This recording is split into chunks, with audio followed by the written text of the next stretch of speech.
Is a football Friday here on Birds 365. Are you ready for the weekend? Are you ready for some football?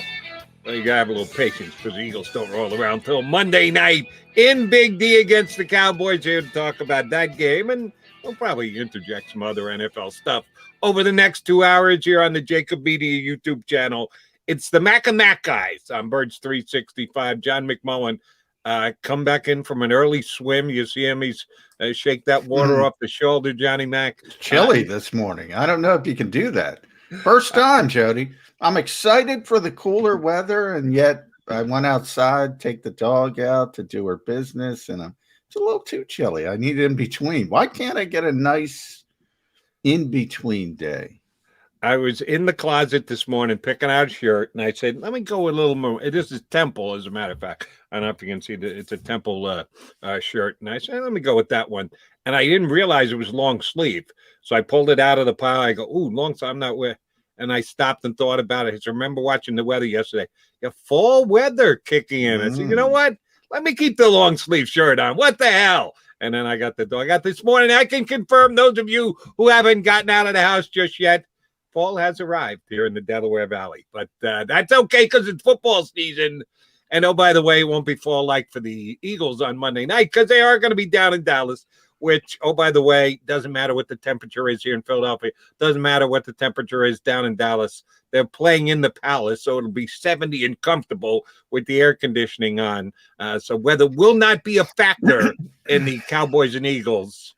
Was the coach's fashion choice yesterday a factor in the game between the Cowboys and the Eagles on Monday night, McMullen? I don't think so. I do think it's funny. We were talking before the show. Nick didn't hear those pandering accusations, or he didn't care about him, which is probably a good thing, by the way. He doesn't care about him. Comfortable in his own skin. I know our buddy Howard asked the question: is bulletin board material real? I don't think it's real. I don't think the Dallas Cowboys are going to get all fired up because Nick Sirianni's wearing a Beat Dallas T-shirt. Ezekiel Elliott got asked, but I kind of brushed it off. I mean, it is what it is. It's part of his personality. It's a little bit folksy. He likes it. He wears T-shirts of players. He wears T-shirts of local teams. He wears T-shirts of Beat Dallas. He's trying to get, a lot of these younger guys, they don't know the rivalry. They don't really care about the rivalry that much because we talked about the Cowboys not being all that relevant over the past number of years, or certainly not being what they once were when the star became the star and Rodgers, Staubach, and Troy Aikman, those two eras where the Cowboys became America's team. That hasn't been so for a long, long time. And if you think about the Devontae Smiths of the world and the Jalen Ragers of the world, Jalen Hurts. I mean, Jalen Rager's from Texas. Jalen Hurts is from South Texas. Jalen's a little bit closer to Dallas. They don't know this rivalry. So I think he's trying to educate his players and saying, this one's different for your fans, your fan base, and they want you to beat the Cowboys at all costs. So I think he's trying to put that thought process in their head. Here's my insight to Nick Sirianni's T-shirt choice yesterday.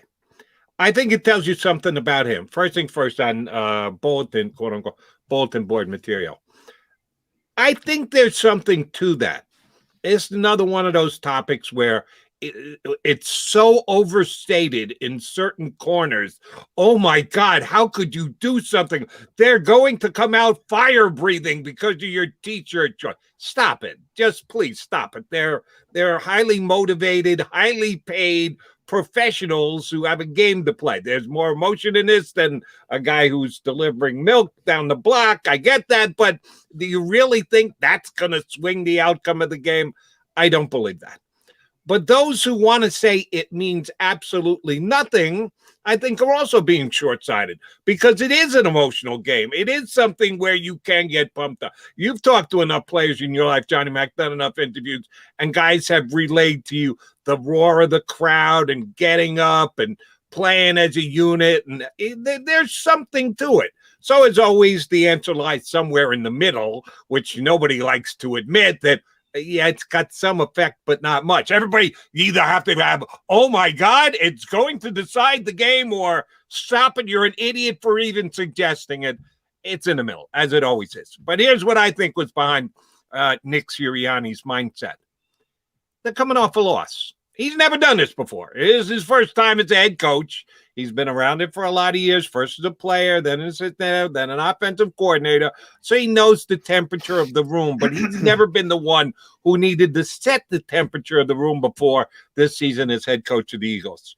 It was nice after week 1. Then they go down to Atlanta and get a win, and the outcome of the game takes care of itself.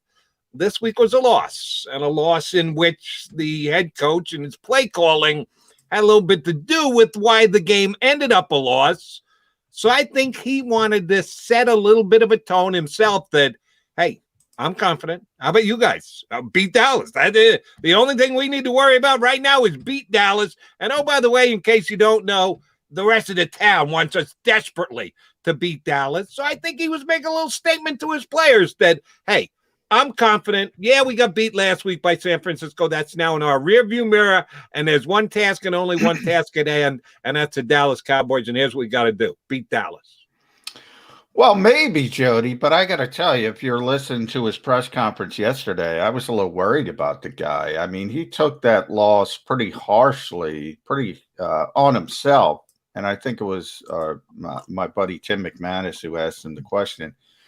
And he went off on this kind of dissertation, and I was like, where's the couch? Where's the therapist? I mean, this guy's trying to talk himself into why he was here. I don't know if you saw that part of the press conference, but he did his trademark slam.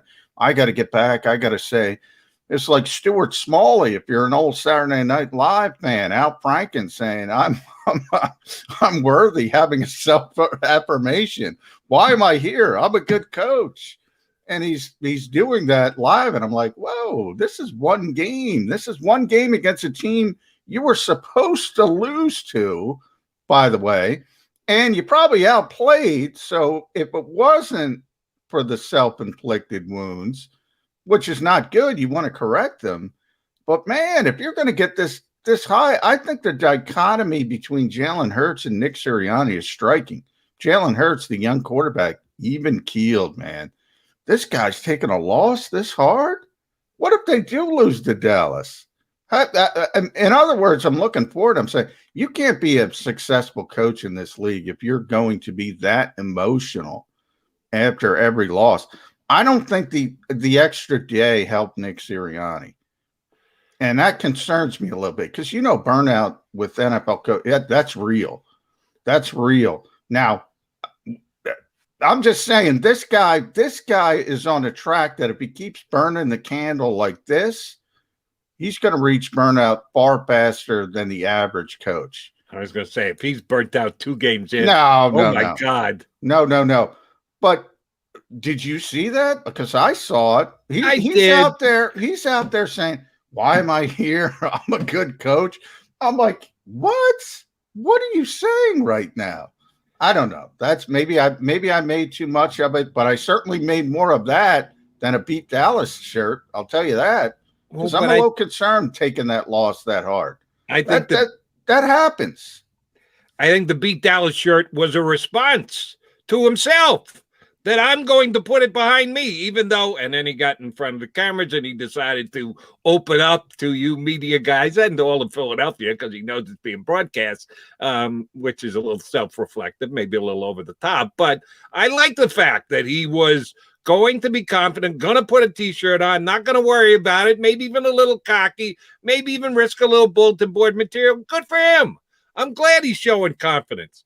And if he was a little overly evaluative of himself, you know why I'm okay with that too, Johnny Mac? He helped them lose that game.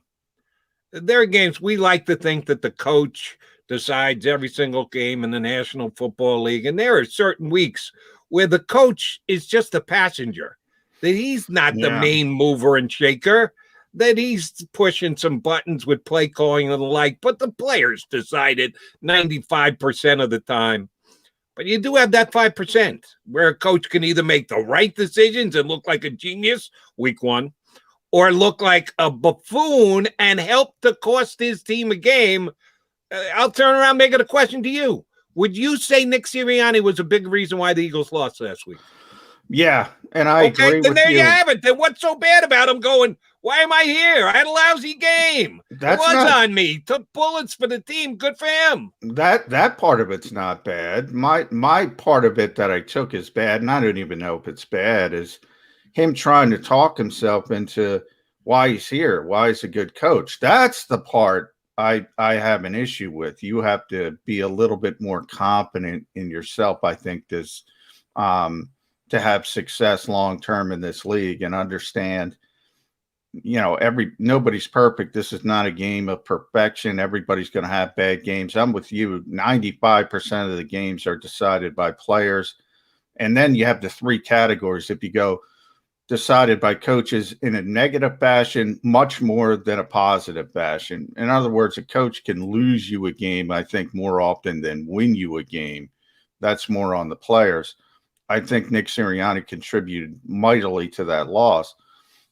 That's not the part. Accountability, that's one of his things. You should be held accountable. He should go up there. My issue, and I'm trying to pull up the quote as I talk here, and he said, I drug myself through the mud pretty good this week.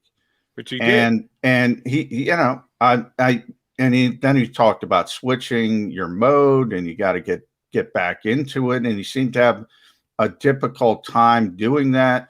And then he went into the, hey, trust your preparation, the Stuart Smalley part of the conversation.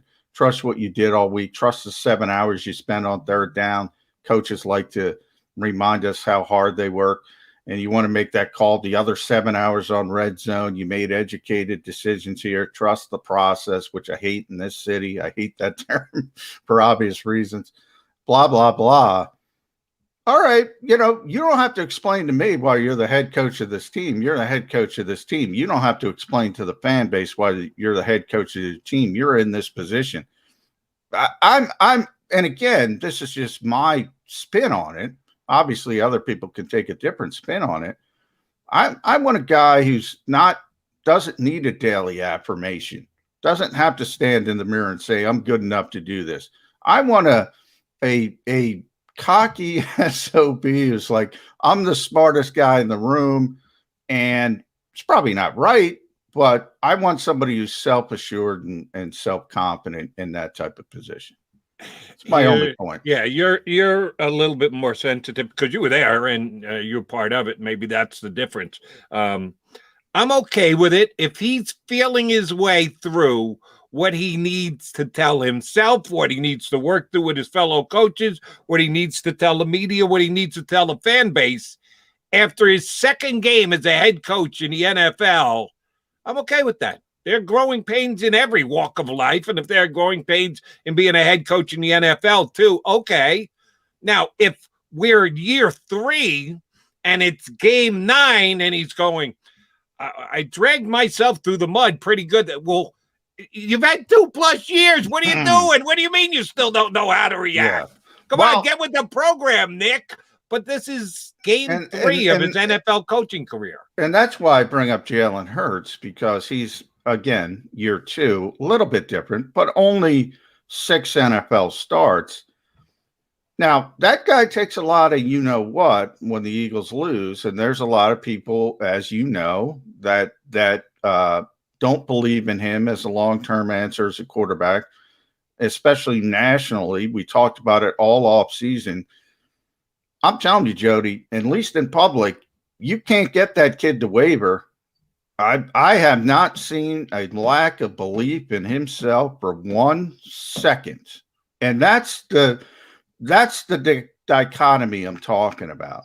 I don't know if Jalen Hurts is going to be a long-term star. I know he believes it.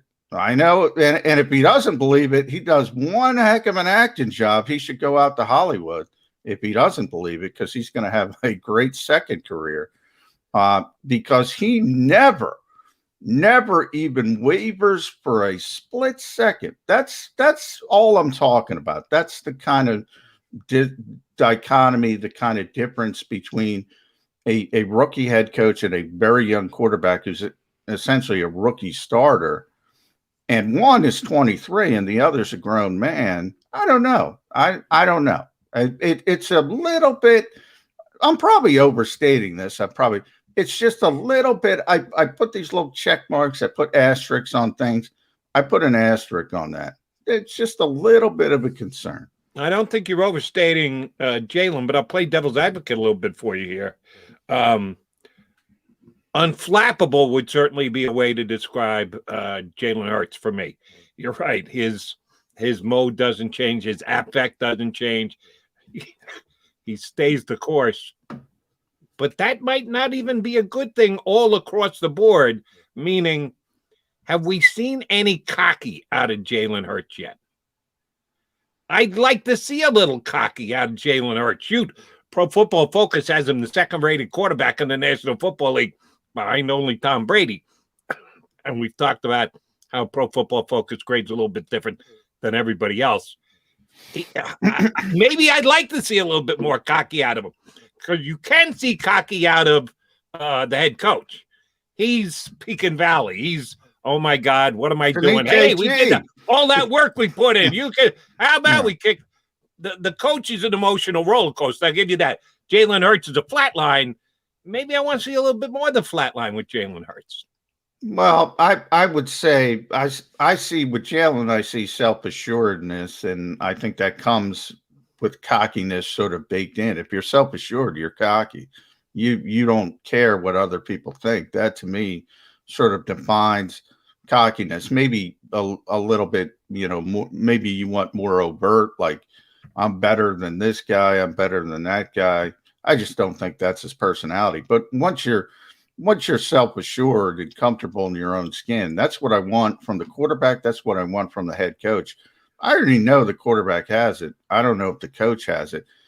Look, I think that was a logical loss. We talk about logical losses in the NFL, coming off that big opening season win where everybody's patting the Eagles on the back. We talked about it leading up to the game. I thought that human nature hurdle was going to be an issue for some of the younger players, for some of the younger coaching staff, everybody blowing smoke up there, you know what. And it turned out they played better, I think, than even I expected. And as I said, I think they outplayed the 49ers if you just want to go from play to play and grade each play like he grades training camp. And they didn't cash in on their opportunities. I think that's the way I would have taken that loss. Like, man, this is one we should have had. This is one we beat ourselves. I think most of the players think that way. And the coach is just beating himself up, and he's got an extra day. And he said, woe is me. It's sort of like the fan when the Eagles lose on Sunday and their whole week is ruined. I mean, you can't have that mentality when you're in this thing. You can't have it. You got to go. You got to move on. You got to get to the next thing. That I guess is my larger point. He did have the Beat Dallas T-shirt on yesterday. So yeah, but he's talking himself into it. He's talking himself into it. But he had to reach into the closet and pull out the Beat Dallas T-shirt. He had to put it on. Had to have enough confidence to put it on, and he did just that, McMullen. I'm going to pull up a Stuart Smalley video and talk into the mirror. I am good enough. I forget the exact quote, but it was great. People should look up Stuart Smalley. It was a great Saturday Night Live character. He is John McMullen, a Saturday night character in his own right. Jody McDonald. I'm kind of a Friday afternoon guy. Here with you on Birds 365. We'll get a Sunday superstar up with us next. Chris Franklin, who covers the Birds for NJ.com, going to join us here on Birds 365. Go for the midnight dares. Go for the memories. Go to get your spin on. Go to get your spa on. Go for the bubbles in your bathtub and in your drink. Go for the stakes and the steak. Go for him. Go for her. Go for the win. Go to Ocean Casino Resort. Book your trip at theoceanac.com. At Stateside Vodka, every new customer gets the world's best rocks glass. Free. What's that? A rocks glass? You're telling me that bottle is cut in half? You could say that. Holy shit. The glass is for cocktails, right? It's for this, this, and that. Is the length of the glass equal to your... You betcha. But is it made out of... Glass? Yeah, okay, but is the rip... Smooth? Will you stop doing... That? I'm the professional here. And you're telling me I can get one of these glasses for free? That's right. 1 free rocks glass per customer with each first-time purchase of stateside vodka. All from the company that's highly awarded. 0 carbs, 0 sugar, and deliciously tasting vodka. So good, it just disappears.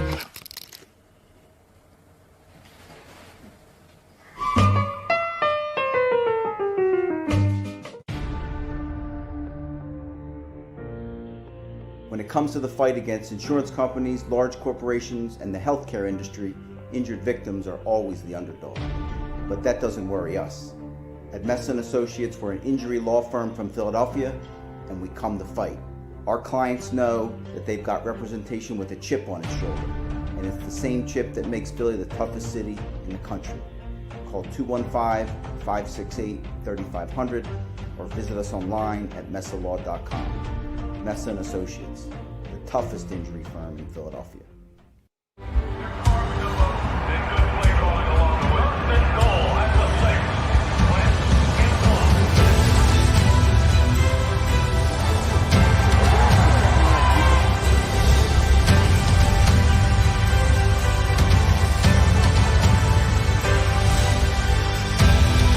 On the field of life, First Trust Bank is there for you. Champions on 3. 1, 2, 3. Because Philadelphia dreams deserve a Philadelphia bank. Go for the midnight dares. Go for the game. Go for the hits. Go for the fans. Go for the win. Go to Ocean Casino Resort. Book your trip at theoceanac.com.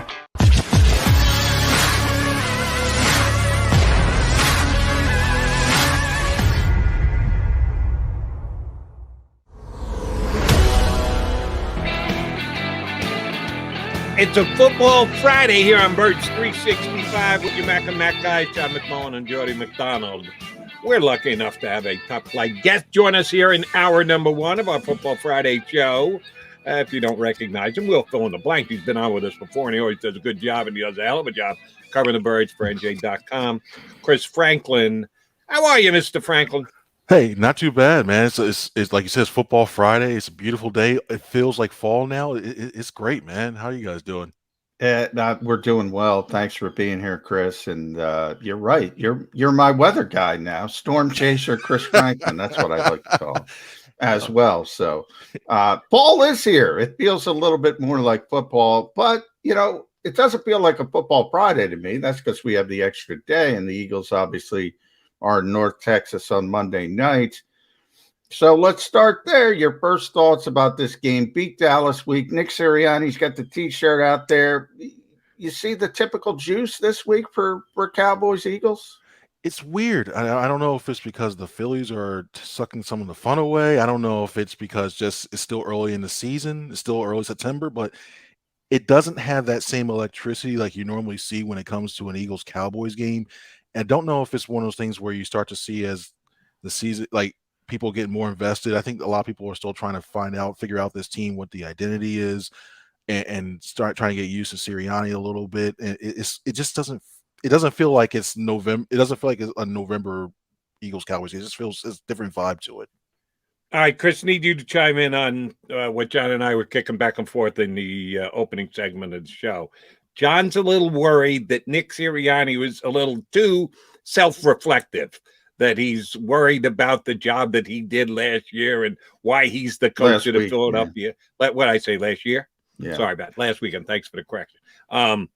And I'm kind of okay with it because at least even if he was questioning himself, he's cocky enough to put the Beat Dallas T-shirt on and sit in front of you guys and all the cameras yesterday.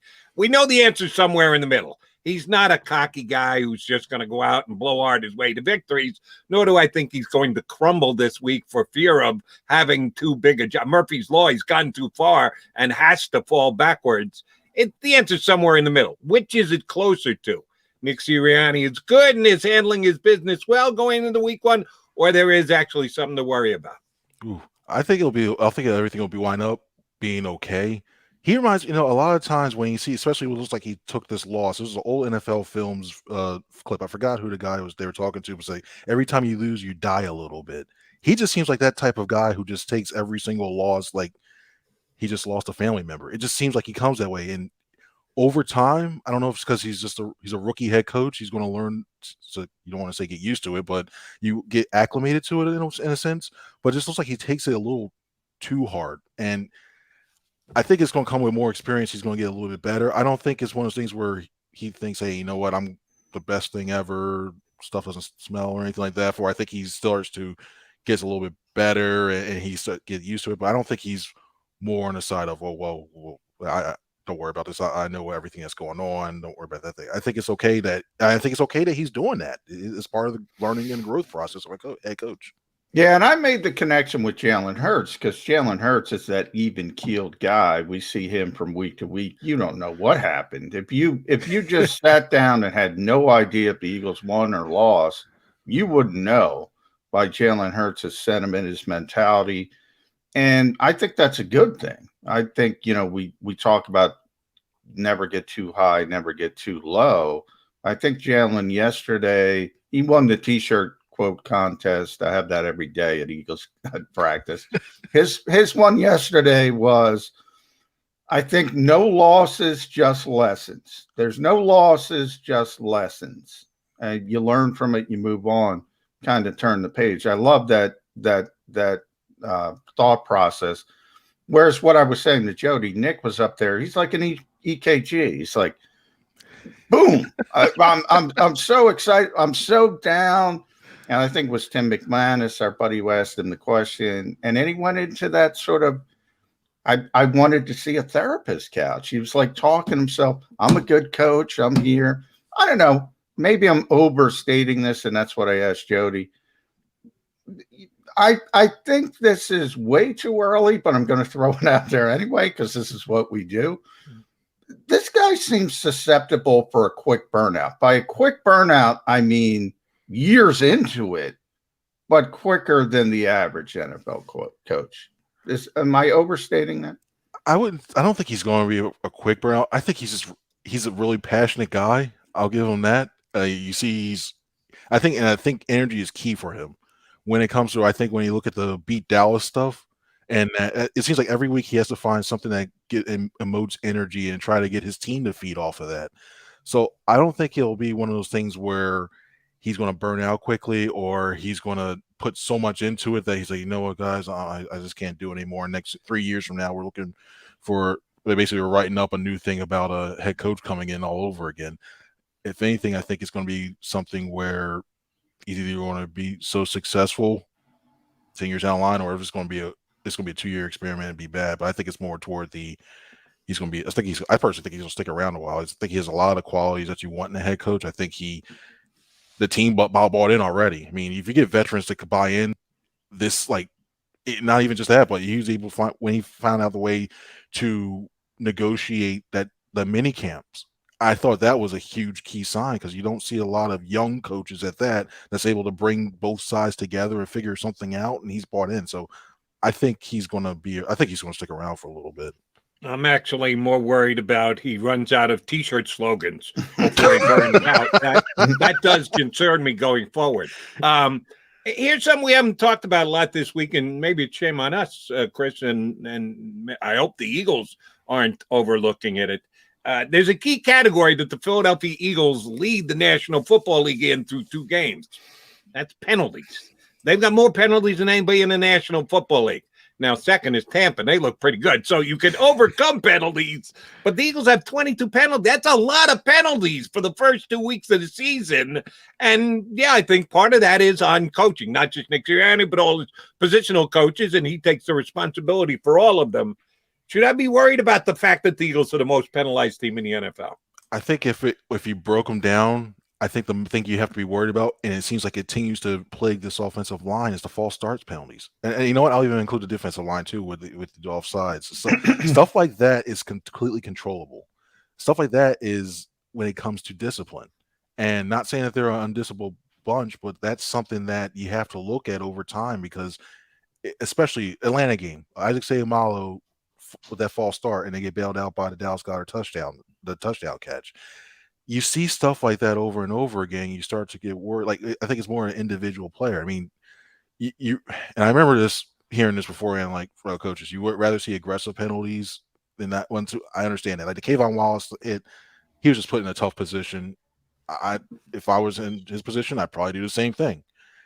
It's more the fact that when you know a snap count, when your job is, hey, as your defensive lineman, I'm looking down at the ball and I'm not going to move till that ball is moved, and you still get jumps anyway. That's where I think it's so concerning. And then there's a whole outlier in the Derek Barnett with his curious decisions when it comes to some of those penalties too. Yeah. And penalties around the league are just up ridiculously. The NFL never learns. They were a little bit down last year. People loved it. People were raving about it. Oh, look, we can watch football. So what do? Let's call more penalties than ever before. But Jody is correct. 32 of 32 is 32 of 32. If you're the worst, even when they're calling an historic amount of penalties, that's got to change. And you're right with the pre-snap stuff. That stuff you can correct. I want to talk about another number that's good, though, and that's the defense. Top 5 in almost every important category, starting with the most important of all, and that's points per game, points allowed. But no turnovers, Chris. Where's the disconnect there? And should we be worried about no turnovers? I think if you look by game 6 and you still see there's no turnovers or there's one, I think that's where you have a bigger problem. It's not like they haven't, and the thing concerning is it's not like they haven't had their shots. I mean, how many times you saw balls hit the hands of the defensive backs and stuff like that? Well, I know everybody's going to say the old adage is, well, that's why they're defensive backs, they can't catch, but it's true. You see put themselves in those positions to do that. You see them trying to strip the ball. I have no. It's a game of chance. When it comes to turnovers, to me, partly it's also a part of a game of chance, and just basically you just gotta give yourself. You guys got the ocean stuff in the background. You gotta give yourself more opportunities to go ahead and win. So I'm not concerned of it right now. I think they're simplified. They're putting themselves in a good position. You see a good pursuit defense, and when you see that, you got one guy holding the ball carrier up, and you see them trying to strip the ball. So I think it's going to come in time, and I think that when you look at the way to cover, I think the interception number, I think is going to be inherently low just by the type of defense they're playing. Just like it seems like they're playing, okay, we'll keep everybody in front of them. We just won't try to make any mistakes. Everybody be us behind them. So I think the interception low, but I think the forced fumbles and the fumble recovers, I think that you'll see start to go to higher as the season progresses. All right, Chris, need your take on this because John and I have beaten it to death over the last 4 days after last week's game. The fact that the Eagles are completing almost no passes whatsoever in the middle of the field. There are several reasons for it. The quarterback doesn't have confidence throwing it. The coaches don't have confidence in calling plays where the top or second read is a pass over the middle to a guy. The guys who are being tasked to get into the middle aren't getting open, and therefore, if they're covered, there's no sense trying to force the ball into them. We know it's a combination of all these things. What's the number one reason? Well, if I had to go number one, I think they're just trying to play to his strengths because it just seems like he plays a lot better when he's outside the pocket. I think his passer rating, I believe, goes up a lot higher when he's outside the pocket. It gives him a chance. It uses his threat to run. I think it puts a lot more pressure on the defense, so they're doing that. I also think it's a little thing where he's not the tallest quarterback in the world. And when you're behind these guys, it's almost like a Drew Brees type thing where you don't want him behind the lines. He's trying to find windows, but he can't really try to see over top of them. So if you get him, flush him out of the pocket, he can see a little bit better. And so I think that's another part as well too. But I think it's mostly they're trying to play to his strengths, especially trying to put especially the edge of that defense, the defensive ends, the cornerbacks, to put them into a guessing game. Or do you start to roll up to try to get Hurts, or do you try to stay back on the receiver and then he picks up runs that way? But now watch, this is the game, right? We'll see that all of a sudden Dallas Goedert, Zach Ertz is back. You'll start to see a lot of mesh routes and like those little button hooks in the middle of the field now. And it's gonna be like, see, told you guys you did it, but no way this. But I think it's more they're just trying to play to his strengths. Well, Chris, that brings up we're getting very existential, talking big picture here today. So I'll throw this at you. Is it more important to take advantage of Jalen Hurts' strengths to beat the Dallas Cowboys on Monday night, or is it more important to figure out if Jalen Hurts can be the starter for this team for a decade. In other words, you got to see what he can do. You can't mask the deficiencies or you don't know. So we were told going all the way back to when Jeffrey Lurie fired Doug Peterson, this is a transition phase. This is about figuring out where we have to go next. So is figuring out what you have in Jalen Hurts more important than accentuating his strengths to win on a particular game day? I think it is. I think that's the way you have to find out if he's your quarterback. I think you have to play to his strengths, because just looking at the long term, looking at the if they ever do decide, hey, you know what, if Hurts is not the guy, I don't like the draft class, just what I've seen so far of quarterbacks that are coming out. I don't like that. And then the trade, well, it looks like the Deshaun Watson thing is done because he probably doesn't want to come here. Aaron Rodgers, you probably got to get Devontae Adams. Do you think Aaron Rodgers wants to come to Philadelphia? I don't see that. I think he'd rather go out west. And then your option is, especially if that report about Jimmy Garoppolo talking to Aaron Rodgers to see what he's doing, we go, oh, Jimmy Garoppolo coming to Philadelphia. No.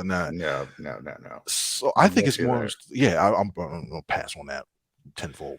But I think there's a lot of things where you look. I personally think Hurts is going to be the guy for at least another 3 years. I just see a lot of characteristics that are similar to Russell Wilson.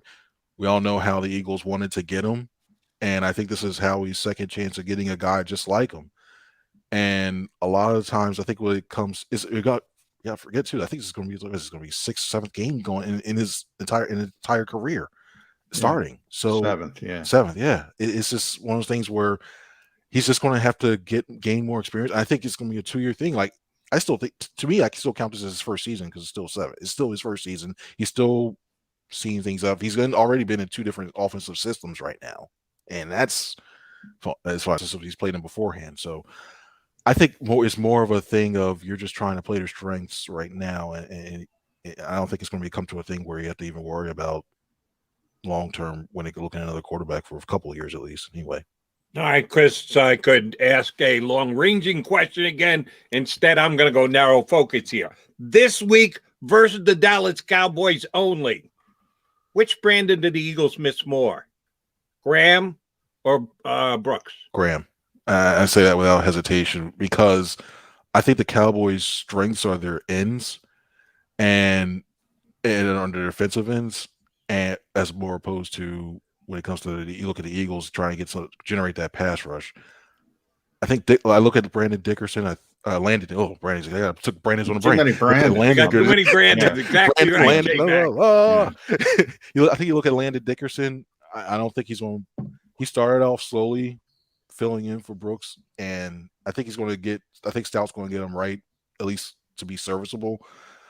You look at that defensive end. I start to think you have to play a little bit more 3-4 now in a way. Because Kerrigan, he's not the youngest guy, and he's still trying to get round to his normal form after missing so much training camp. Then you have do you put Josh Sweat over? I know Jonathan Gannon said that they cross train a lot of these defensive ends, but it still have to get used to going to another side. And I thought Graham did more on the run defense as opposed to his pass rusher. He still is very good pass rusher. You can move him inside to rush if you want to get another speed guy on there. You do so much. He's a little bit more versatile than I think you Brooks. I think at this point now, looking at Brandon Brooks's injury history, I think you have to almost rely on him not being on there more than you can say when it came to Brandon Graham because he's only missed 1 game beforehand. So I think it's one of those things where I think it's going to be a little bit more noticeable too that Graham's going to be the one that the Eagles are going to miss.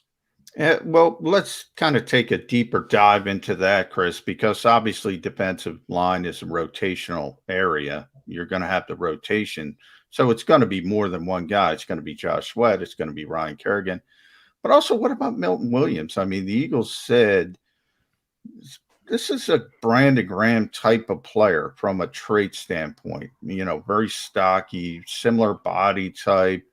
They think he can play outside, play inside, move inside.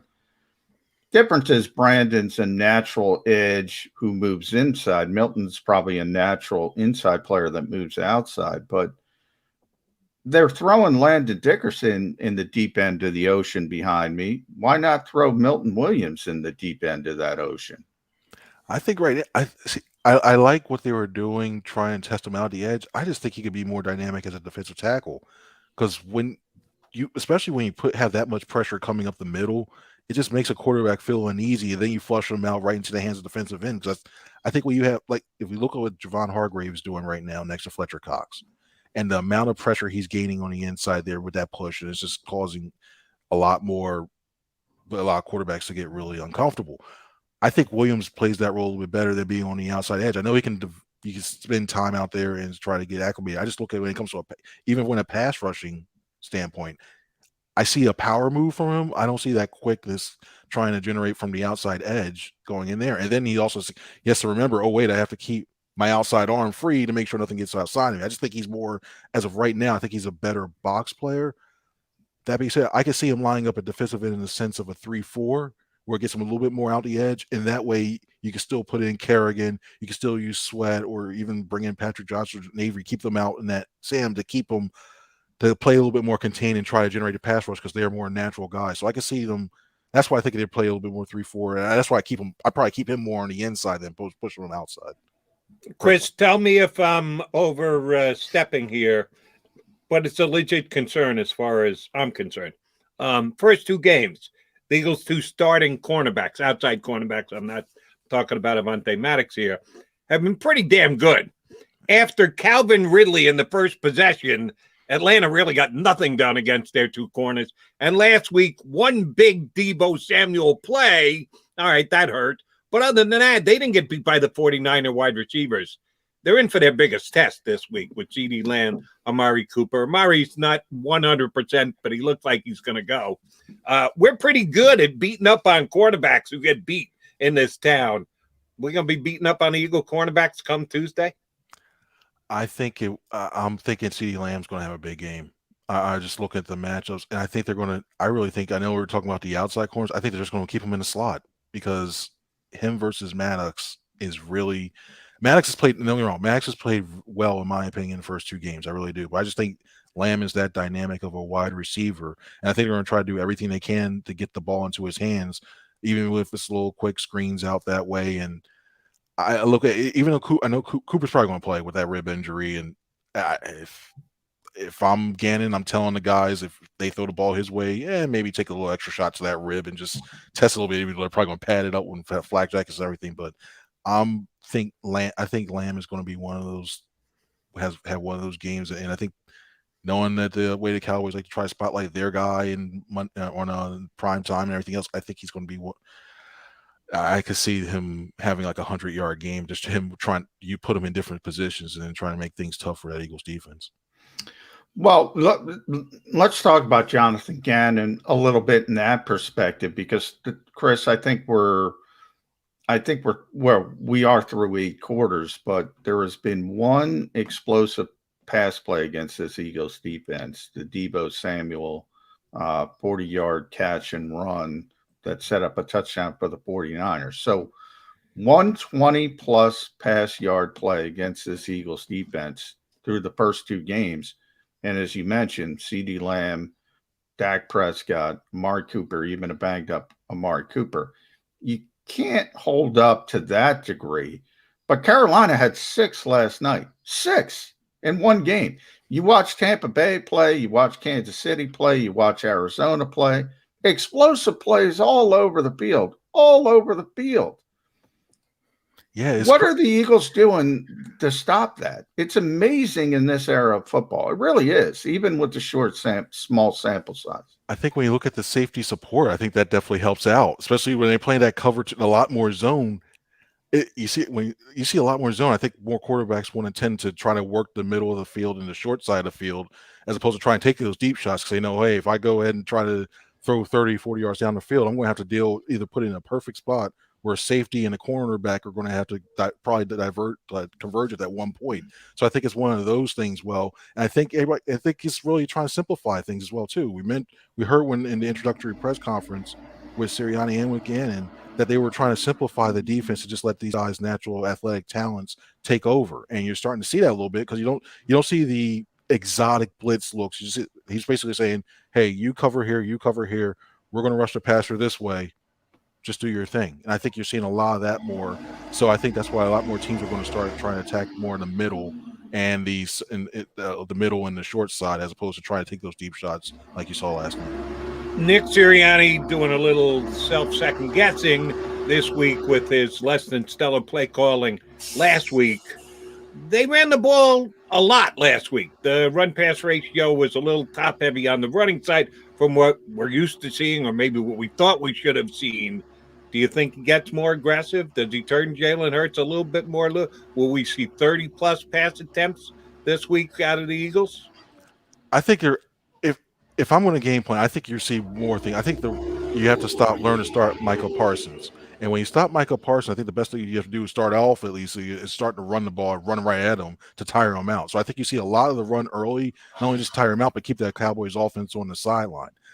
Then you start to go, hey, you know what? Let's run a little bit more RPO. You start running the RPO game a little bit, because I think the Cowboys, I think you can really do that against the Cowboys. You basically take advantage of their aggressive nature, because they know they're going to try to blitz a little bit more to try to make up for some of that pass rush. So I think you'll see a little bit more of that. So I think you'll see a little bit more RPO. And then I think as towards the third and fourth quarter, that's when you let it fly, when you have them worn down, when they're starting to feel like, hey, we got to sell out to stop the run. Then that's when I think you start to see the play action up top. You start to go to Quez Walker, Devonta Smith, and Jalen Reagor down the field when you see that. That's what I would do. So I think you start to see a lot more run heavy early, but then you start to see things open up in the second half.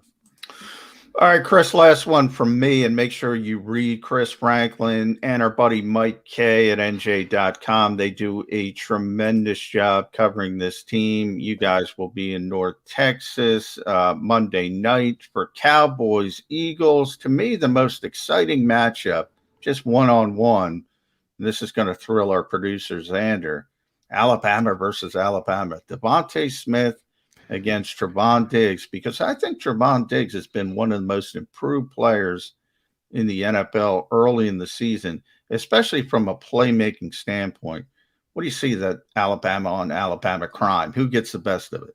Ooh, I'm going to stick with Hurts. I really think Hurts is going to do well. I mean, or it could be Hurts and Smith. Yeah, Hurts. Smith connection. Smith too. That's that too. I think it's going to be, and I think they're going to take advantage of that too. As we mentioned earlier, when it came to the run, I think you'll start to see.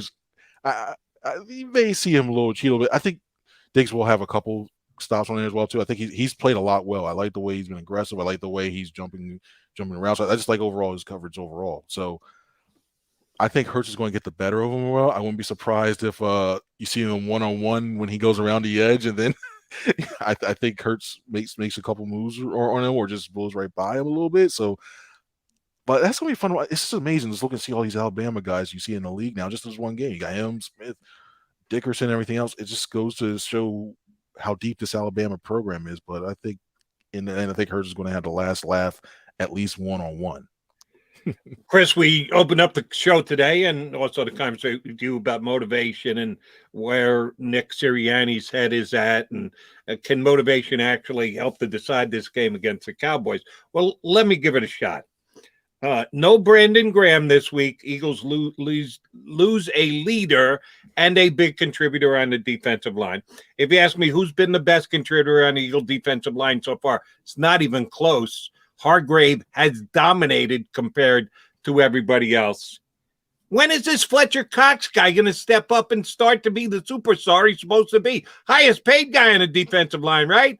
Takes down the biggest check. Ooh. He's their all-pro. He's the how many tackles does he have so far this year? What has Fletcher Cox done to this point? Hello, Fletch. How many are showing up this week? Every protection, and Chris will tell you, slides towards Fletcher Cox. Every single one. That's the way you got to worry about it. That's why I think Hargrave is having such a great season, because everybody's worried about Fletcher. Either putting two guys on him, they're trying to find out you're running traps to try to stop him. Can I ask a question? Yeah. Do you think they do that to Aaron Donald? Aaron Donald's a freak of nature. Yes. Okay. Aaron Donald's a freak of nature. I don't get that Fletcher Cox is not even a mini Aaron Donald. Nobody's comparing anybody to Fletcher Cox can't hold Aaron Donald's cape. Is that the point you're trying to make? I think Aaron Donald is the best defensive player, period, in the league right now. And Fletch is, I don't think Fletch is the same guy we saw back in like 2017, 2016.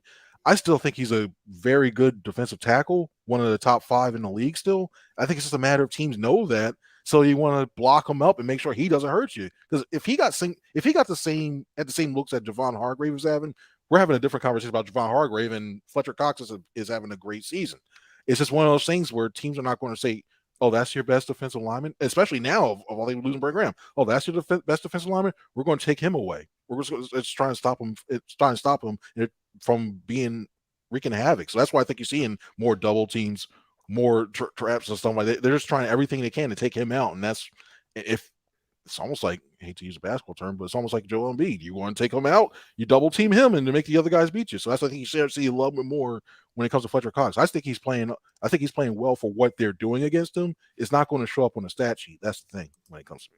All right, we'll see. If Fletcher Cox has a big game, I'll tell you, I got him motivated by calling him out here on Birds 365 on a Friday.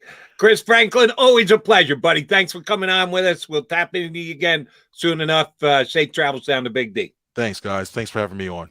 Our pleasure. That is Chris Franklin from NJ.com here with us on Birds 365. All right, we're going to give it another shot today. For those of you who were tuned here yesterday to Birds 365, John Machota, who we had on way back in July or August, sometime during the summer, who covers the Dallas Cowboys for The Athletic, does a great job for them, as a matter of fact, was scheduled to be a guest here on Birds 365.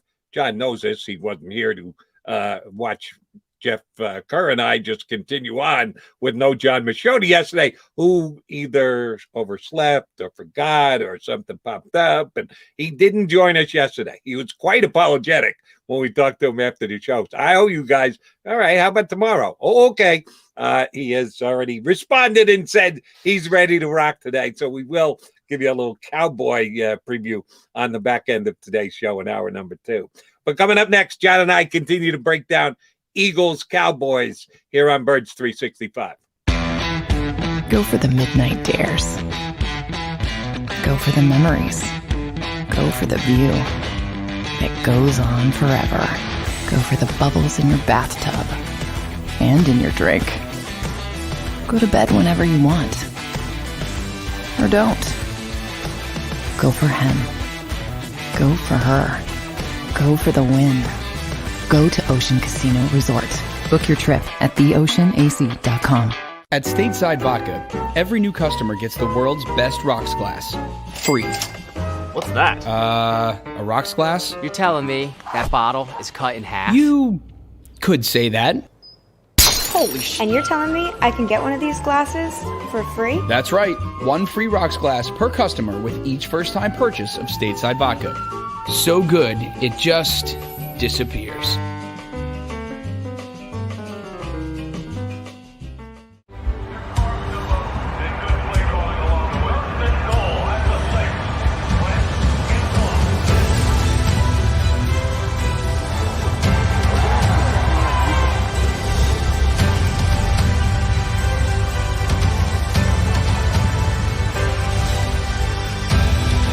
On the field of life, First Trust Bank is there for you. Because Philadelphia dreams deserve a Philadelphia bank. When it comes to the fight against insurance companies, large corporations, and the healthcare industry, injured victims are always the underdog. But that doesn't worry us. At Messon Associates, we're an injury law firm from Philadelphia, and we come to fight. Our clients know that they've got representation with a chip on its shoulder, and it's the same chip that makes Philly the toughest city in the country. Call 215-568-3500 or visit us online at messalaw.com. Messon Associates, the toughest injury firm in Philadelphia. Go for the midnight dares. Go for the game. Go for the hits. Go for the fans. Go for the win. Go to Ocean Casino Resort. Book your trip at theoceanac.com.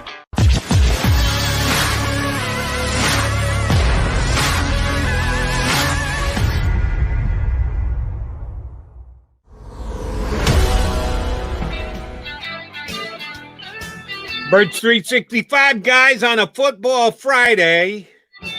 just not the same football Friday because the game isn't going to be played till Monday. Yeah. Got the extra day with the Eagles and Cowboys doing battle on Monday night. We'll give you some more thoughts about the game. We don't have to make a pick on the game yet because we'll be back here Monday morning on Birds 365, leading into Cowboys. That's why it Eagles. doesn't feel like a football Friday. It does. By the way, Jody, Monday, that reminds me. Did you see the story about the NFL changing to Super Wild Card Weekend and having a Monday night game on top of it to cap off the Super Wild Card Weekend? Yes, and do I'm assuming your follow-up question is, do you like it? The answer is, it's terrible. Definitive no. If you're that team that's like, we're sitting here week 3. It's week 3 of the stupid season, and now, the biggest season in the history of the NFL, 17 weeks. I'm already ticked off that I got to wait till Monday for this game. I know. So how ticked off are you going to be when we get to the postseason and everybody else, and you got to wait till Monday night? Now, here's the amazing thing about Monday night. And it hasn't changed in these many years they've done Monday night. When you get to 8 o'clock on Monday, it gets cool. You are the only show in town. You have the national attention. You have all the focus. And at that point, it becomes very nice. But up until then, it stinks. Friday, it stinks. Saturday, it stinks. Sunday, while they're playing games and you're not playing, it stinks. And even Monday afternoon, when you got to go back to work and you got to be paying attention to work and you really want to be thinking about football, until you get till 7 o'clock on Monday, it stinks all week. And then it becomes great, but I don't like it a little bit. Now, I just want to point out, and Jody, this is not, and by the way, this is not Ian Rappaport's fault, but and for those who don't understand, Ian was given the story. Ian works for the NFL. Ian works for NFL media. That's how this kind of thing works. And just the way he put out the tweet, everything is Twitter now when news is breaking. And he said, a fun little change by the NFL. No, it's not a fun little change. They don't like the Saturday early window, and they want another primetime game they could charge hundreds of millions of dollars for. It's not a fun little change. It's everything about money. That's the part that really, I realize most people don't care about that, but that's the part that just grinded my gears, if you want to go to Homer Simpson route. I mean, come on, just say what it is. All right, prime time, get more television providers to pony up more money. All right, I get it. I don't like it, but at least I get it. Yeah, and you've got 2 chances of Ian Rappaport or anyone else at the NFL specifically places the story with the use of the word money grab, which you are very right, Mr. McMullen. It's exactly what it is.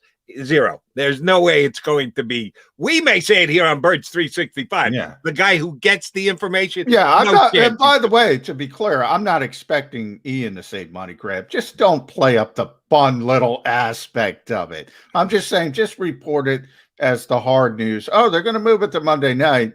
Don't say it's an obvious money grab. Okay. But don't say it's a fun little twist, because it's not a fun little twist for anybody. Certainly not for. And by the way, the team's on a short week if they move on too. So from a preparation standpoint, they're going to hate it. It is what it is. And TV runs this industry. And when they pay the rights fees that they do, they have a right to get what they want. But that's what it is.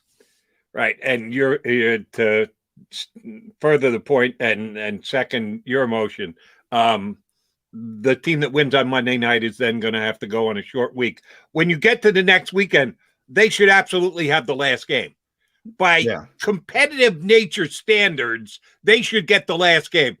Who do you think's going to decide that? Roger Goodell and what's best for the game or the television network that is set to get the biggest payday with the best matchup? Yeah, it's going to be the high-profile team no matter what, depending on where it is, and they don't want that on Monday night. So, yeah, it's not going to work out that way. Agreed. All right. I wanted to get your take on this, MacMan. because Jeff Kerr and I discussed it yesterday after you were on with us. I know you've seen the story, and you may have even commented on it elsewhere, but I need you on the record for Birds 365 since it's a Birds story. The nominations for the Pro Football Hall of Fame came out 48 hours ago now, because it was reported yesterday. And of the 122 nominees, a whole bunch of them were Philadelphia Eagles, like 16. And you say, wow, that's a huge number. Yeah, but there's a bunch of players, and I will read the list again like I did yesterday, that several teams lay claim to. So it's not an outrageous number, 60. You'd think 16 out of 122. Well, if you do the math, 32 teams, 122 guys should be about 4 apiece. 16 Eagles. Yeah, but there's a whole bunch of guys on this list that you wouldn't necessarily think of Eagles first, but they spent the larger part of their career in the NFL on another team. I'm going to run them down for you, McMullen. And then here's the question I want you to answer. Which one is the most deserving to become a Hall of Famer? Like right now, this year, should be in the discussion, make the final cut. We can make an argument for all of them. That's why they're on the list of 122. It's an accomplishment just to make this list.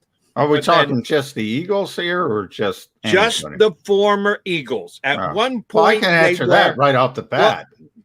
Well, okay, go ahead. I was just going to run down the list for you, but if you already know that. You can run down the list, but the guy who should, perhaps already be in, and I've talked with Damo a lot about this, and the guy, he certainly would probably lean towards being in next, would be Eric Allen, the cornerback, and then it would be Seth Joyner, probably the next from his standpoint.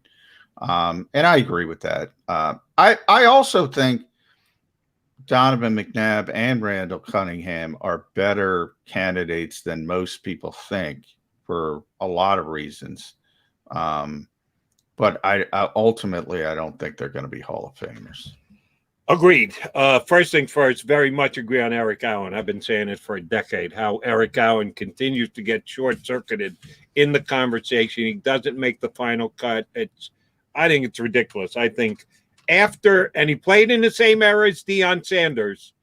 After Deion Sanders, he was the best cover corner back when you actually could be a shutdown corner in the NFL. We like to talk about shutdown corners. There's really no such thing as a shutdown corner in the NFL anymore, because how they legislate the game and how they've affected the rules with the calls. I don't know that there can be a shutdown corner, but I believe Eric Allen was that kind of a player and absolutely should believe he should be in. And this next one kind of pains me, because I'm not a fan of the individual, but if you're just looking at his body of work, and I know one guy's a lot more popular here in town than the other is and should be, I actually think Ricky Waters is a little closer to being a Hall of Famer than either Seth Joyner, who you mentioned is number 2.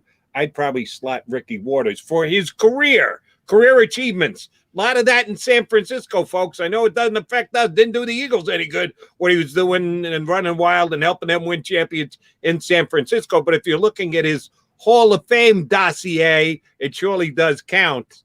And who was the better Philadelphia Eagle? Brian Westbrook. Brian Westbrook was a better Eagle than Ricky Waters.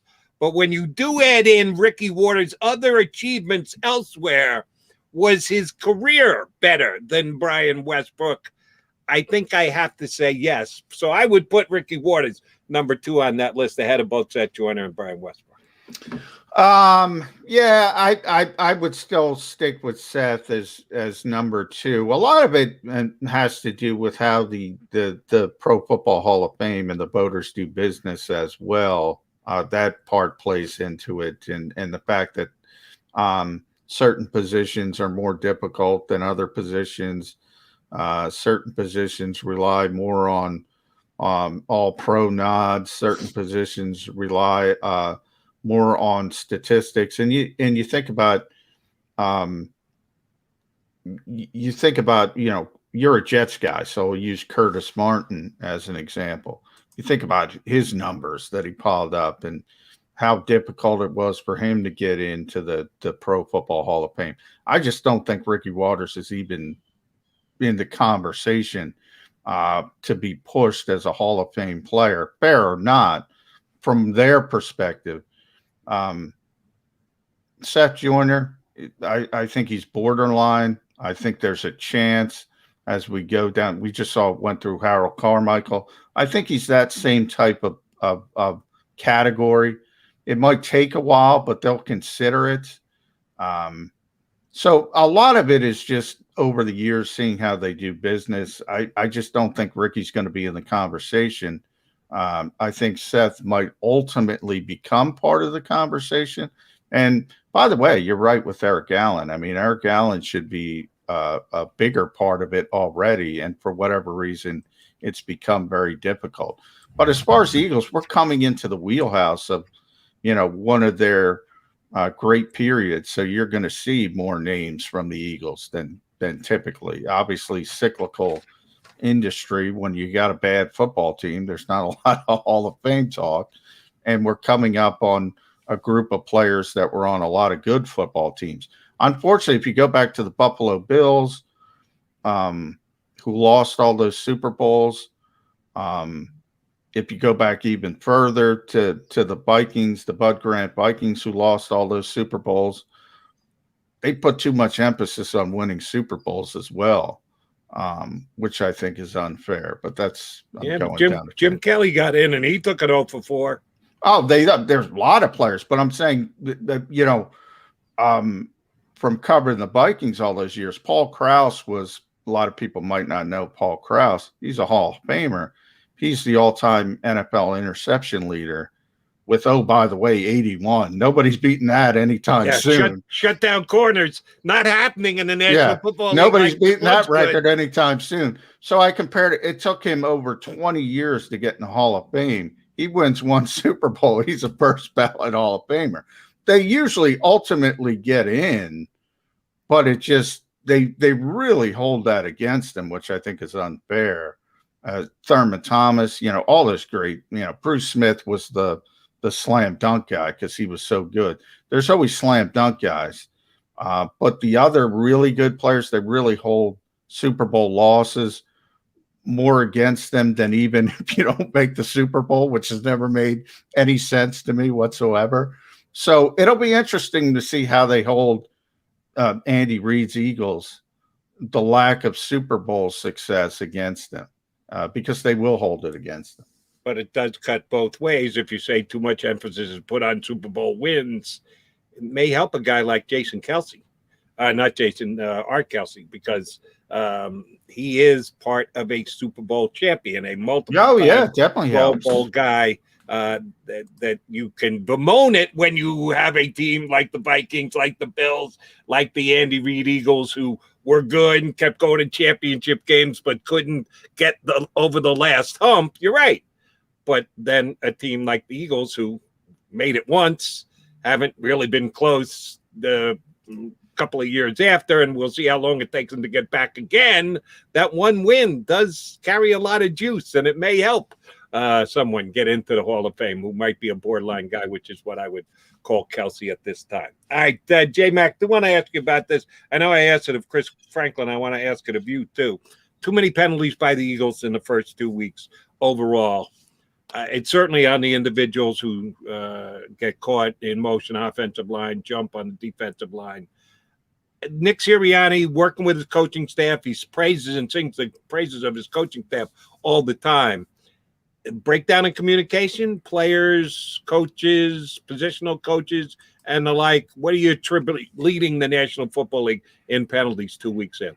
Well, the pre-snap penalties, and certainly in week one, I think you could at least in a short time frame blame it on they didn't play at all. I think that was a legitimate excuse. I'm not sure, it's a valid excuse. I mean, if that's the way you're going to go, you got to figure out how to eliminate those penalties. But I think it was at least maybe that's the bad word. Maybe a better word is explanation to why it happened. So you have to be cognizant of it moving forward. We're still at a very small sample size.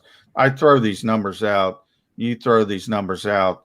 we're talking about 2 games. So when I talk about a top 5 defense, well, let's revisit that after Kansas City and Tampa Bay and then see where we are. Same thing with penalties. Okay, 32nd in the league as a whole. Let's see where we are in a couple of weeks. If it continues to be 32nd, 31, then you have a problem. Then you have a significant problem. I forget who it was. I'll try to pull it up after the break, but might have been Sam Farmer, the great writer from the LA Times, had posted through 2 weeks the NFL has set a record for penalty calls, which is not good as a whole. But 32nd of 32nd, that's why you put the context. Okay, you can blame the league to a certain extent, but you're still the worst in the league. So it's got to improve.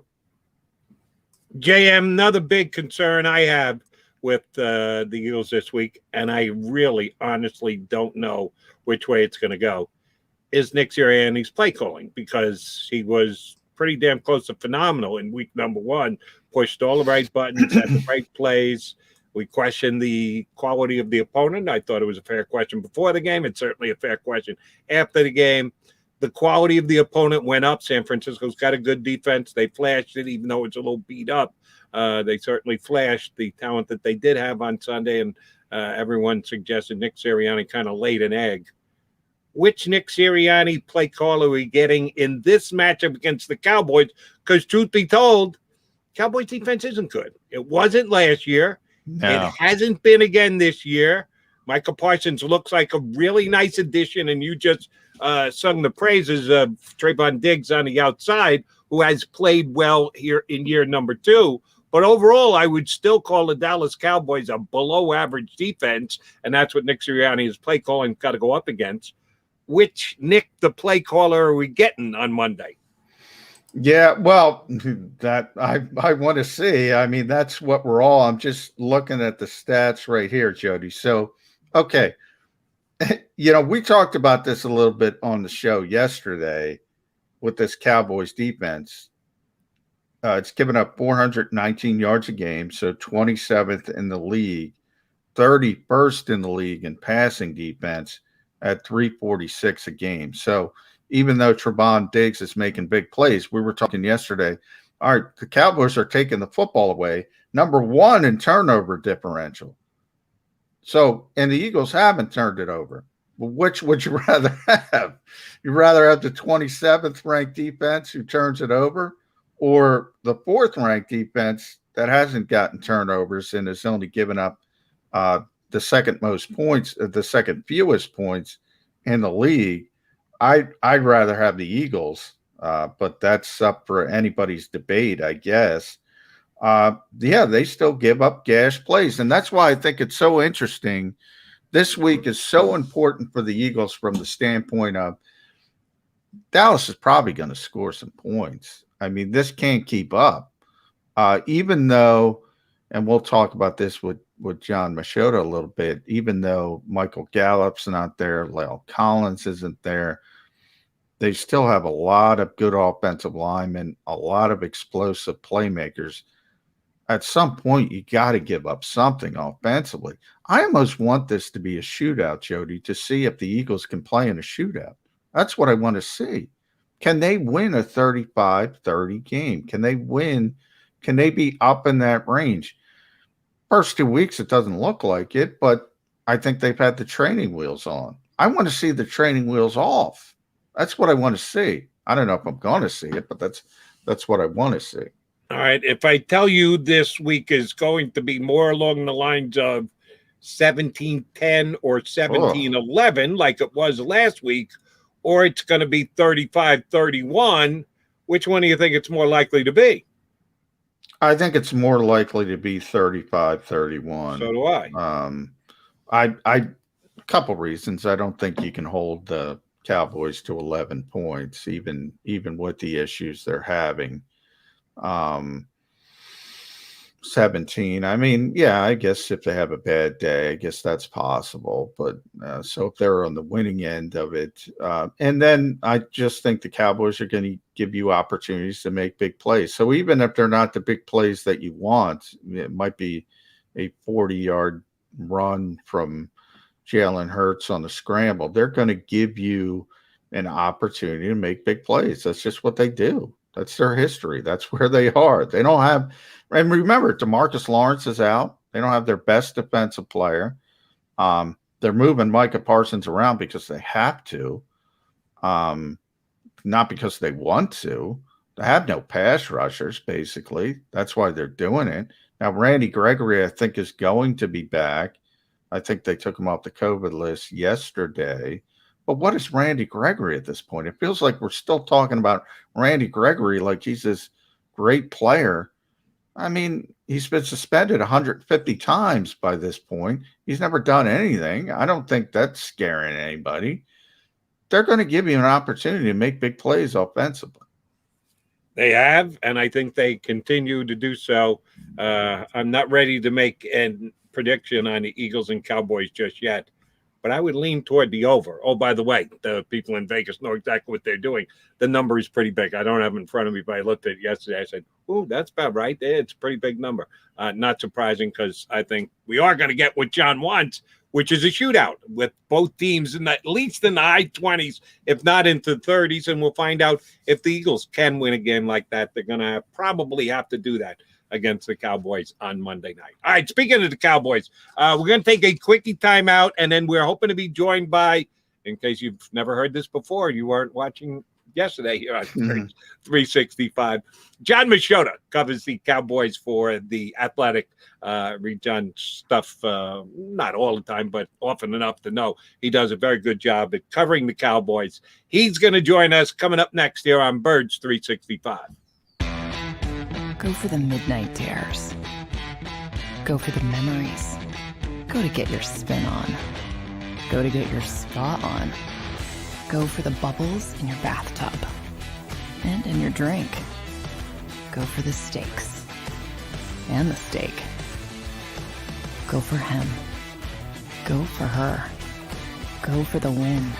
Go to Ocean Casino Resort. Book your trip at theoceanac.com. At Stateside Vodka, every new customer gets the world's best rocks glass. Free. What's that? A rocks glass? You're telling me that bottle is cut in half? You could say that. Holy shit. Glass is for cocktails, right? It's for this, and that. Is the length of the glass equal to your... You betcha.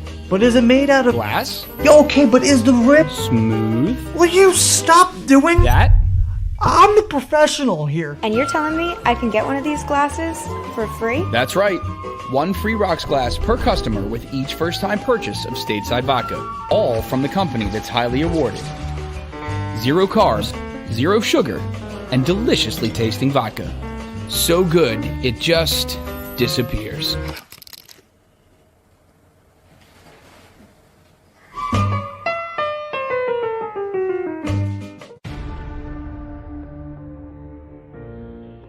When it comes to the fight against insurance companies, large corporations, and the healthcare industry, injured victims are always the underdog. But that doesn't worry us. At Messon Associates, we're an injury law firm from Philadelphia, and we come to fight. Our clients know that they've got representation with a chip on its shoulder, and it's the same chip that makes Philly the toughest city in the country. Call 215-568-3500 or visit us online at messalaw.com. Messon Associates, the toughest injury firm in Philadelphia.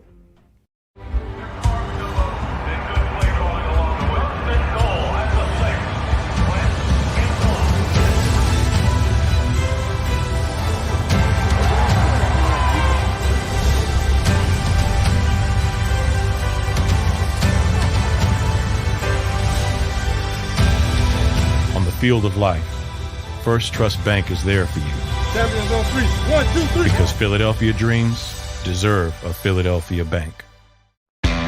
Go for the midnight dares. Go for the game. Go for the hits. Go for the fans. Go for the win. Go to Ocean Casino Resort. Book your trip at theoceanac.com.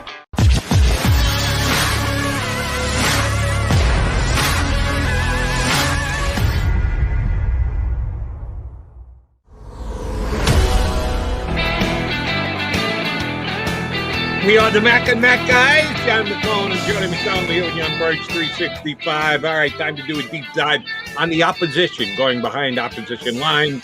Here to give us some insight on the Eagles' opponent on Monday night, the Dallas Cowboys, from The Athletic, and also his podcast About Them Cowboys. I always like to know the podcast when I like the name. I got to tell you, I like the name, John. John Machota here with us on Birds 365. How are you, John? I'm doing well, guys. Thanks for having me on again.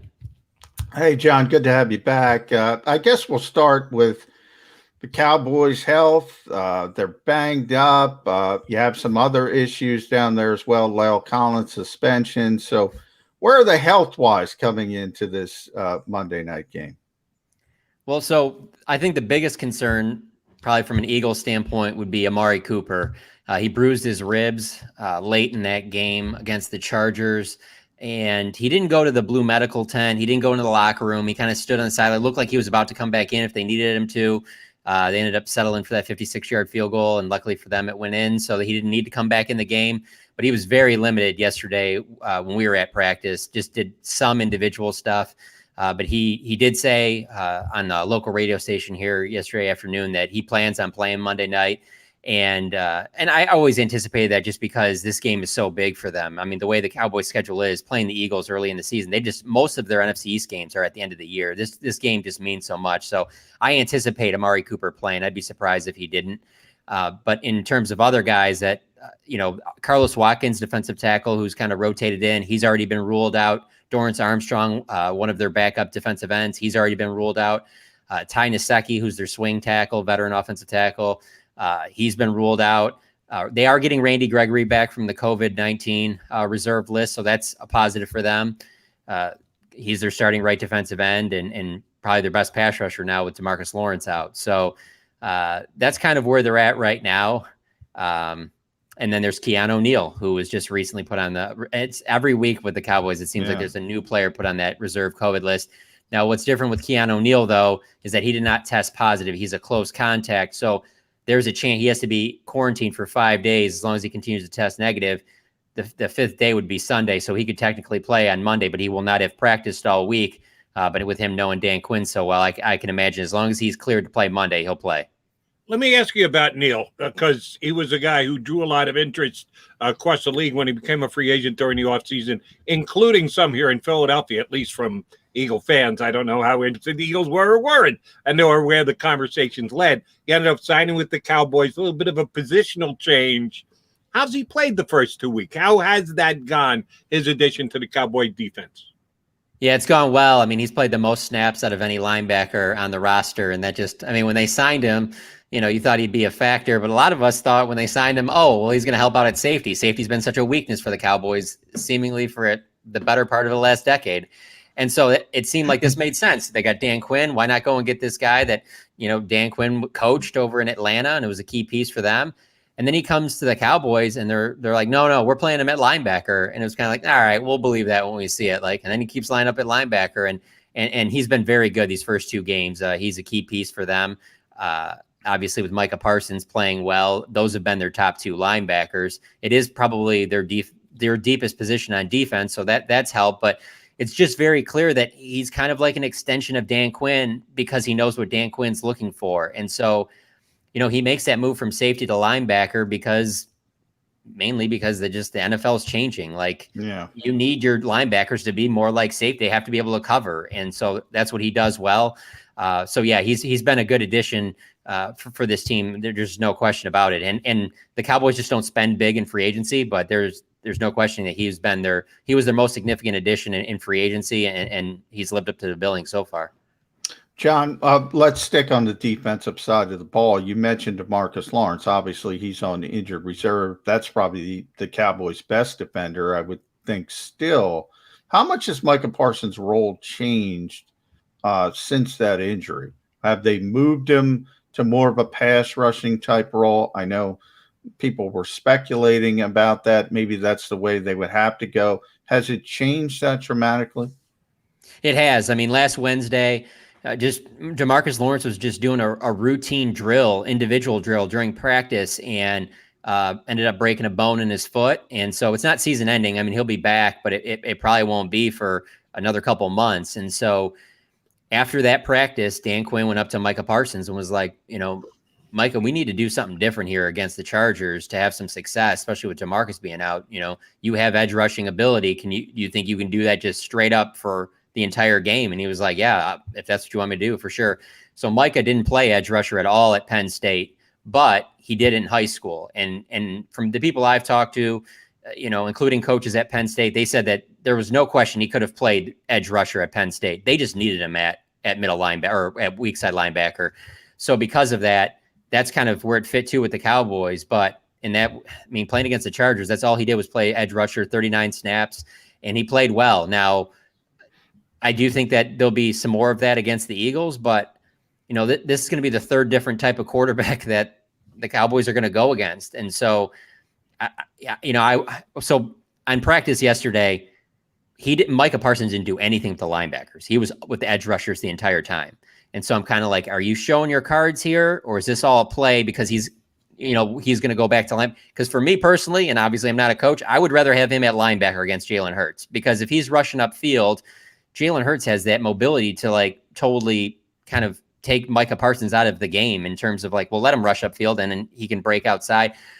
So it remains to be seen, but there's just no question that this is just a defender that the Cowboys have not had in a long time. And he has become kind of a Swiss Army knife where you don't know where he's going to be from down to down. And it's made things very interesting for this defense.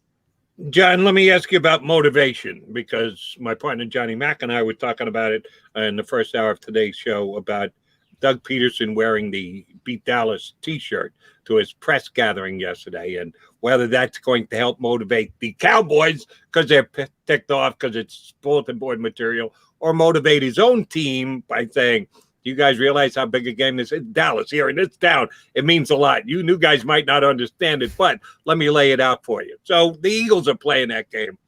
Can the Cowboys benefit this week? Because I heard about it on the broadcast last night with Troy Aikman. I heard about with Michael Irvin after the game. Everybody's back in Dallas this week because it's Wall of Fame night, and Jimmy Johnson's going in. Now, I'm old enough to remember Cliff Harris and Drew Pearson. The Cowboy players don't know any of that. How motivated they really going to be, because they're honoring guys who were stars and gone before they were ever born in the National Football League. What's the motivation like for the Cowboys this Monday night? Yeah, that's a really good question, because I was actually just talking about this yesterday with another reporter. To answer your question, it'll be that it's Monday night and it's the big stage. That's how it is for these players.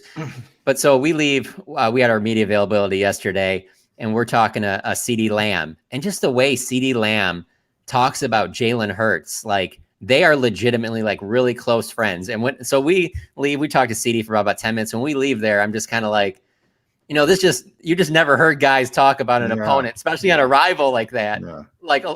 And it just was this is a guy that when Jalen Hurts transferred from Alabama to Oklahoma, CeeDee Lamb was all about it. He was like, you can stay at my place until you find a place. He stayed on his couch for a little bit. It was just all about hey, let's get on the same page and let's just have success. And they've stayed close ever since. And CeeDee Lamb genuinely wants to see Jalen Hurts have success. Now, obviously it's not against the Cowboys, but to play them twice a year, these guys are close. They're good friends. And so because of that, I agree. I don't think that they're going to care about the Jimmy Johnson or Cliff Harris or Drew Pearson stuff, but they do care about primetime games Monday night. And then the fact that, and this is an interesting thing CeeDee brought up too, is he just kept talking about, I just can't wait to go against the Eagles now that with Dak, because when they played the Eagles last year, they didn't have Dak, and he's just excited for the possibilities of what they can be with him. But, and then to your other point about the shirt, several guys were asked about it, but they just didn't really seem like they really cared that much. I guess if it would have said an expletive or something like F Dallas or something, maybe they would have had more. But the way they kind of took it was well, yeah, they want to beat us and we want to beat them. So I didn't think it was a big deal. Yeah, by the way, it's interesting, John, because we were talking to Jalen Hurts yesterday up here. He said similar things about CD Lamb. And it's interesting because you have all the Alabama guys as well. Right. Jalen's in both camps, and they love each other. And they're Jalen Rager's from Texas and near Dallas. His father, Monte Rager's down there. Jalen himself is from Texas, but South Texas. Yeah, you see the connection between everybody. And, one thing I'm looking forward is Devontae Smith. Hopefully I'll talk to him today. Travon Diggs. Travon Diggs is, to me, he's been one of the most improved playmakers in the NFL over the first couple of weeks. How much of an improvement have you seen from Travon Diggs? Yeah, it's been significant. And, Mike McCarthy often talks about seeing this jump from guys from their first to their second year. And I don't think there's any better example on this Cowboys roster than Travon Diggs. And so we see it on the field, but it was another thing last week to actually hear Amari Cooper talk about it when Travon Diggs wasn't even the topic of the conversation. He just mentioned, he's like, Travon Diggs is 2 to 3 times better than he was last year. Like, there's just no question about it. Obviously, Diggs and Cooper go against each other all the time in practice. And the interesting thing down here for Cowboys fans is that, for a long time, they had Byron Jones as their top corner. And Byron Jones is a good player. And obviously, he was paid like one by the Dolphins. But the difference is that Byron Jones wouldn't get the big interceptions where Travon Diggs will get those interceptions. The other part of it, though, is that you could probably bust a big play from here or there on Travon Diggs because he's willing to take a gamble here or there where Byron Jones wouldn't. So it's kind of like, all right, Cowboys fans, you wanted a defensive back that made plays. Well, here you go. But you're going to have to take some risk with it too, which to me personally, that's the type of defensive back I'd want anyway. And that's the thing with Travon is that he will, there's a route that he ran last week. And I say route because he was running the route on Keenan Allen. It looked like, obviously he's defending Keenan Allen, but he ran a route to intercept this pass. And it just was on this underneath throw that you just don't see too many DBs pick him off. And so he's certainly a guy that teams have to be aware of. He was outstanding against Mike Evans in week 1. Tom Brady was having success throwing to just about everybody other than Mike Evans. So yeah, there's no question that he's significantly better than he was last year. All right, John Machota, I need you to answer a question for me on last week's Cowboy game because I just didn't understand this. Late in the game, the Chargers driving, they scored the go-ahead touchdown on a play that is called, after the fact, an illegal shift. I thought illegal shift was a pre-snap penalty, that the referee's job was to blow the whistle and stop the play. They didn't. They allowed the play to take place. Chargers get a touchdown, then they go back and go, oh, no, wait a minute, illegal shift. How did that work? That's a good question. I heard after the game that the reporters that cover the Chargers tried to get someone to meet with one of the officials to try and get a quote from them about that particular instance. And I don't know that they ever did. And you bring up a good point because that really left you scratching your head. And there was another play down there where Micah Parsons got a sack on Justin Herbert, but the ball was already out of Herbert's hand. They said he was in the grasp, and it was just, there were some plays back down. It clearly was not a great day for the officials. And if you live on social media, unfortunately, like I do, that was a big topic. I saw that quite a bit after the game. Chargers fans were pretty annoyed by that. And so, no, there's no question that there were some head scratching calls in that game, and certainly more against the Chargers in the final minutes. There were a couple early against the Cowboys, but that's to be whatever. But yeah, that final drive, there's no question that I thought what you were going to ask me about is why they settled for a 56-yard field goal and didn't try and get more. That left on the Cowboys side, that left all of us scratching our head. But yeah, I don't think it was a great game for the officials that day in Los Angeles. Well, I'll go down that route. And John, why did Thank they? you, John. Yes, why did they settle for the 56-yard field goal? We hear things. Mike McCarthy had a ton of success in Green Bay, but obviously there's a lot of people who say Aaron Rodgers, Mike McCarthy, and it didn't end well. Things haven't been terrible, but they haven't been great in Dallas since he's been there. Why are they settling? Where is Mike McCarthy in this space, in this new age of modern football? Is he a guy sort of left behind in the old school? How has he been framed in Dallas? Yeah, so it's interesting because it's funny because on our podcast right after the game, we got criticized for being like too negative, even though it was a win, because half the podcast we talked about like, how did you not run at least another play? How are you settling for 56 yards? So there's been plenty of those issues, for the last year and a half where you're just kind of like, I don't know. It just seems like this game needs to be managed better in the final minutes, because really that comes down to Mike, because I don't think the game has necessarily passed him by. And even if it did, it kind of doesn't even matter with this current, the way the coaching staff set up, because he's not in charge of the offense. Like Kellen Moore is in charge of doing that. Kellen Moore is calling all the plays. And on the defensive side, that's Dan Quinn's baby. Dan Quinn is the one handling that. So Mike is the one that, is doing kind of the CEO walk around type head coach stuff. And so when there are clock management issues late in games and certain decisions like that, obviously that falls on him. So I'd say right now, Cowboys fans as a whole were ready, obviously, to move on from Jason Garrett. So I would say that because Mike McCarthy won a Super Bowl, people will point back to that. But he's in a period right now where clearly that honeymoon stage is over. And it's kind of like, all right, fans aren't stupid. They see this roster the Cowboys have. And we mentioned earlier in the show, the injuries they have. They still have a ton of good players, particularly on offense. And to play in this division that's not going to be great again. Like, the expectations are to not only win the NFC East, but it's to get in the playoffs and make a run. And if they don't do that, everyone's going to, the blame, I shouldn't say all of it, but a lot of that blame is going to go on Mike McCarthy, especially from the fan base. All right. I want to follow up on McCarthy and Kellen Moore. We covered the last 5 minutes of the game quite well. Questionable penalties, made long field goal, worked out for the Cowboys. First 55 minutes of the game, best player on the field for the Dallas Cowboys was Pollard, not Ezekiel. He made the big plays. He made the chunk plays and the like. And this is not the first time we've seen this out of the Cowboy offense. Do the powers that be who are going to do the play calling on Monday night say, all right, let's do this again? Or do you say, we could get even more chunk plays if we give it to Pollard more often than we give it to Zeke? How is the dispersity of the running game going to go Monday night for the Cowboys? So as negative as we were being in our post-game podcast, I will say the most positive thing that I continue to point out is that if you're a Cowboys fan, the thing you need to be the most excited about is just how much Kellen Moore is willing to change things up from week to week. It isn't the same game plan from week to week. And it's the same thing with Dan Quinn on defense. And that's been a breath of fresh air. And so because of that, I can't even tell you that necessarily Tony Pollard will get the same workload, because these first two games, the game plans have been completely different in both of them. It's not like Tony Pollard had some great practice last week and they were like, you know what, we need to get Tony more touches. They got Tony more touches because that worked with the way that the Chargers were playing defense, mainly leaving their two high safeties to really kind of, hey, if you're going to beat us, you're going to have to dink and dunk and run the ball underneath, because we're not going to have Dak throw for 400 or 500 yards against us. And that, which was the opposite game plan. When you're the Cowboys, you're not going to be able to run against that Tampa front. And so they threw the ball a lot in that game and came up short, obviously.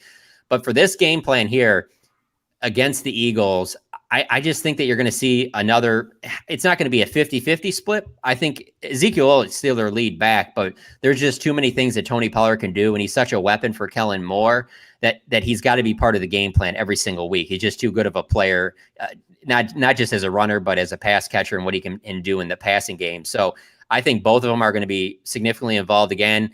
Down here, one of the biggest storylines this week is just the fact of, why is this Tony Pollard look like the better running back and the Cowboys are paying Ezekiel Elliott all this money, And so the fortunate thing for the Cowboys is that Zeke and Pollard do get along and they are very close. And I don't see them, there being a rift in the locker room or anything.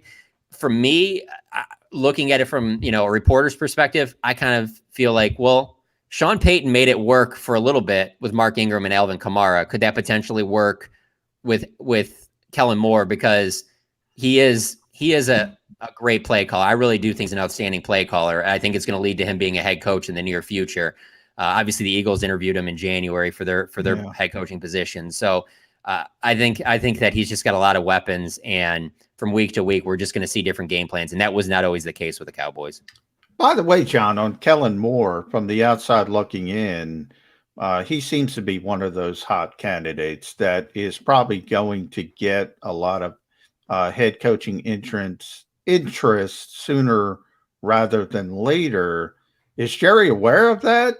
How does that work? Because obviously, when you have a young coach that everybody's looking at and everybody's saying all these wonderful things about, you don't necessarily want to lose them, but it's really hard to keep them unless you're going to fire your head coach, and you don't want to go down that route. How is he handling that aspect of it? All right, so I'll tie it in with the Alvin Kamara, Mark Ingram thing, because obviously Sean Payton was the one that was running that show there and still is.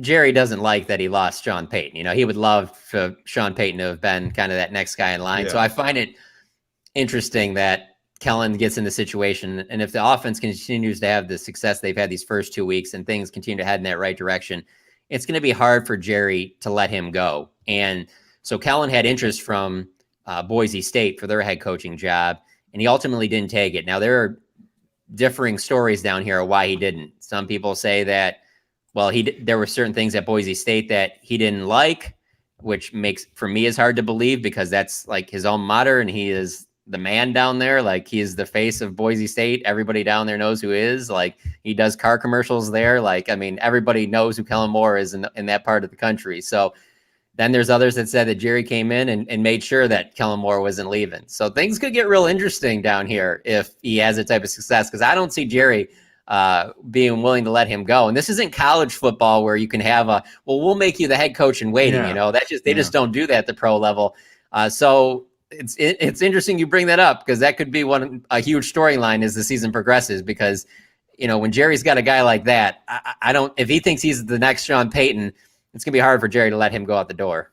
Yeah, Jason Garrett got some really nice salaries as the offensive coordinator before they made him the head coach. So Jerry has been down this road before and is willing to pay to keep his guy in place. All right, I'm a Hard Knocks fan. Well on record. Love the show.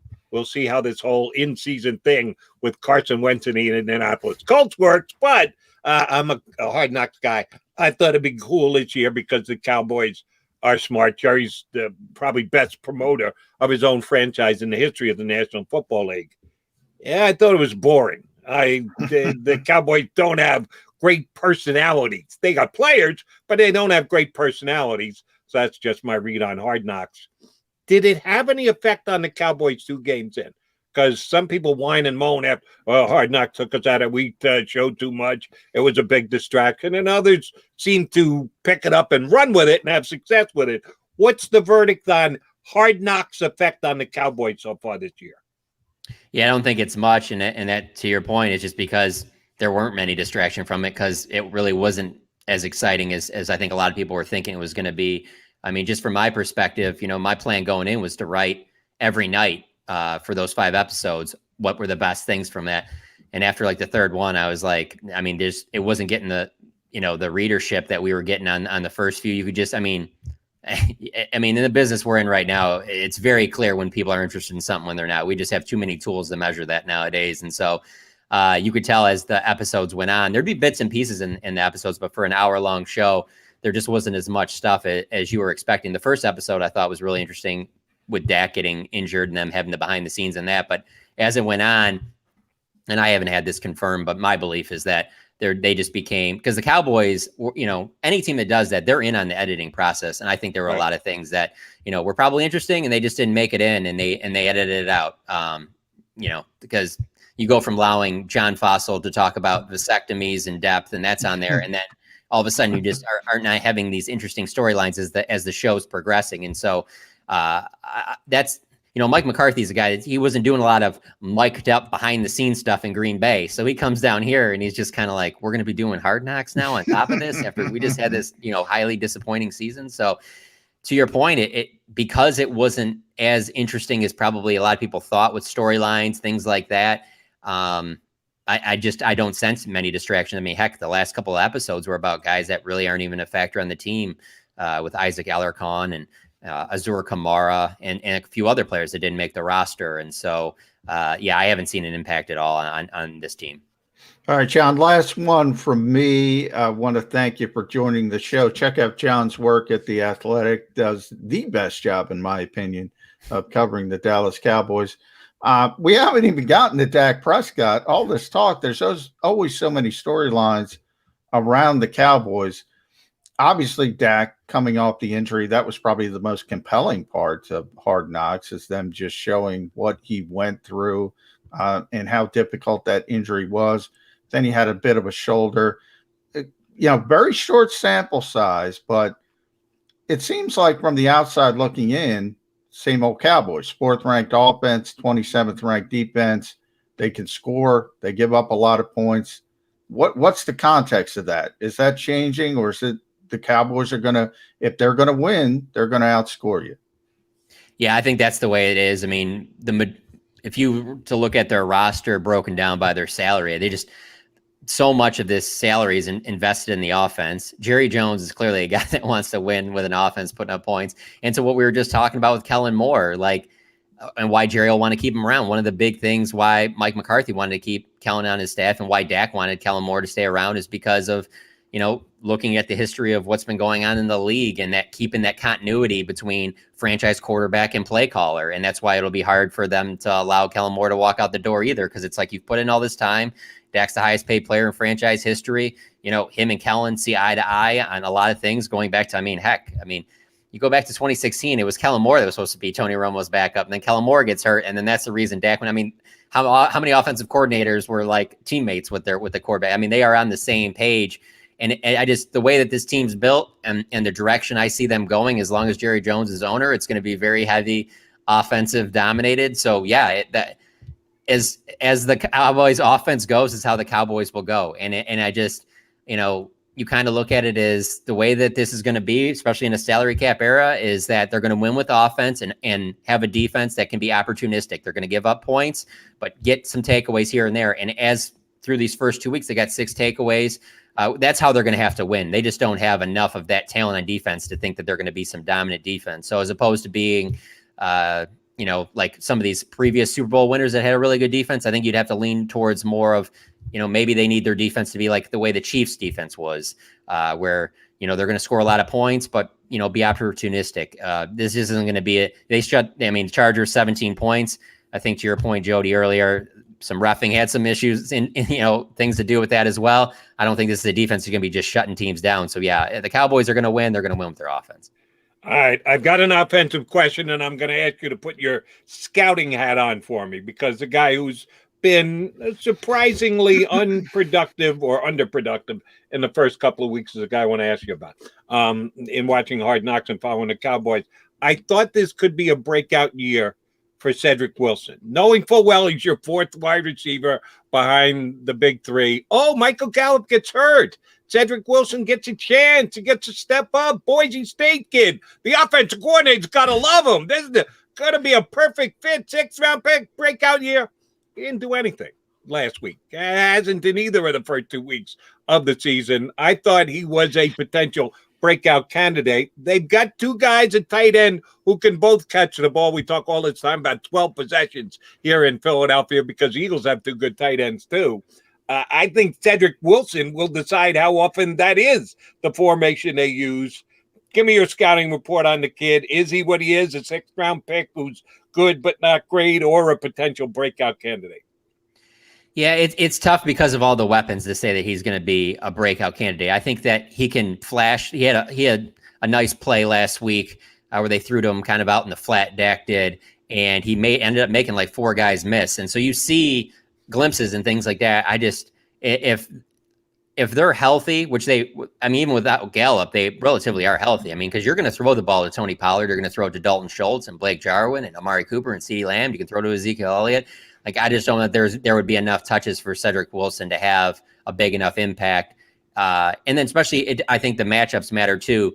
Like if Cedric Wilson was the starter week 1 and there wasn't Michael Gallup against Tampa when they were throwing the ball more, I think he would have made a bigger impact. So I think it's going to be more of a week-to-week thing. But it's clearly one of those things that they're happy to have that issue because, there just is so many playmakers for Dak to get the ball to that you don't have to just kind of key on one guy. But it's interesting you bring up Cedric because Dak is a huge Cedric Wilson fan. Cedric's got a quarterback background, and so they see eye to eye on like a lot of things. And even before Michael Gallup got hurt, Dak was talking about randomly one day in camp at practice. He was like, because, you know, I mean, Amari Cooper didn't do much in training camp. Michael Gallup missed some time and Cedric filled in, and Dak just kept going on about how he's like, you know, there isn't a drop off. Like when Cedric steps in there, like our offense keeps clicking and stuff. And we're kind of like, all right, well, we'll see it when it comes out on the field. So yeah, he hasn't had like a huge game yet, but he is the type of guy, if you fall asleep on him, though, he can make a big play here or there. He did it last year early in the season when he got some opportunity. So it remains to be seen.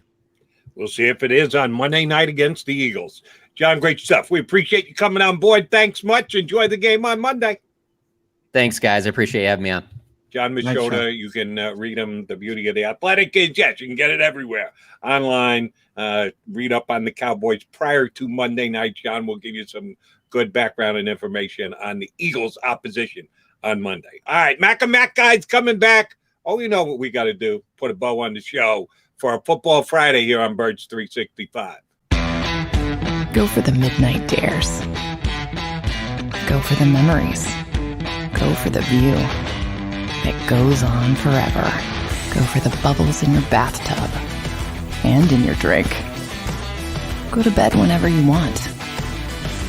Or don't. Go for him. Go for her. Go for the win. Go to Ocean Casino Resort. Book your trip at theoceanac.com. At Stateside Vodka, every new customer gets the world's best rocks glass. Free. What's that? A rocks glass? You're telling me that bottle is cut in half? You could say that. Holy shit. And you're telling me I can get one of these glasses for free? That's right. One free rocks glass per customer with each first-time purchase of Stateside Vodka. So good, it just disappears.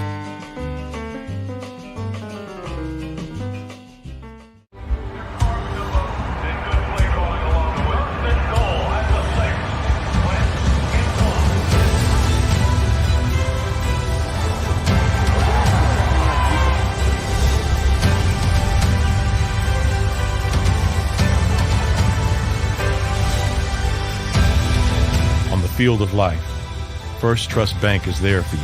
7 on 3. 1, 2, 3. Because Philadelphia dreams deserve a Philadelphia bank. When it comes to the fight against insurance companies, large corporations, and the healthcare industry, injured victims are always the underdog. But that doesn't worry us. At Messon Associates, we're an injury law firm from Philadelphia, and we come to fight. Our clients know that they've got representation with a chip on its shoulder, and it's the same chip that makes Philly the toughest city in the country. Call 215-568-3500 or visit us online at messalaw.com. Messon Associates, the toughest injury firm in Philadelphia. Go for the midnight dares. Go for the game. Go for the hits. Go for the fans. Go for the win. Go to Ocean Casino Resort. Book your trip at theoceanac.com.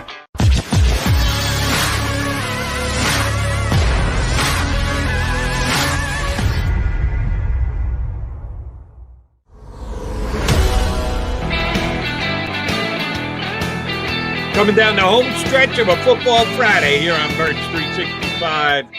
John McMullen and Jody McDonald hanging with you. Do not forget, Monday, enjoy the rest of your National Football League action on Sunday. But the big game, of course, is Monday, Eagles against the Cowboys. So we'll be back here to prepare you for it even more on Monday morning. Getting a little ahead of ourselves, John, because the calendar says we have to. I do want to look at the Eagles on defense for just a second. You're correctly pointing out since Monday where they rank in some very significant statistical categories on the defensive side. Pretty damn good, pretty damn impressive, as a matter of fact.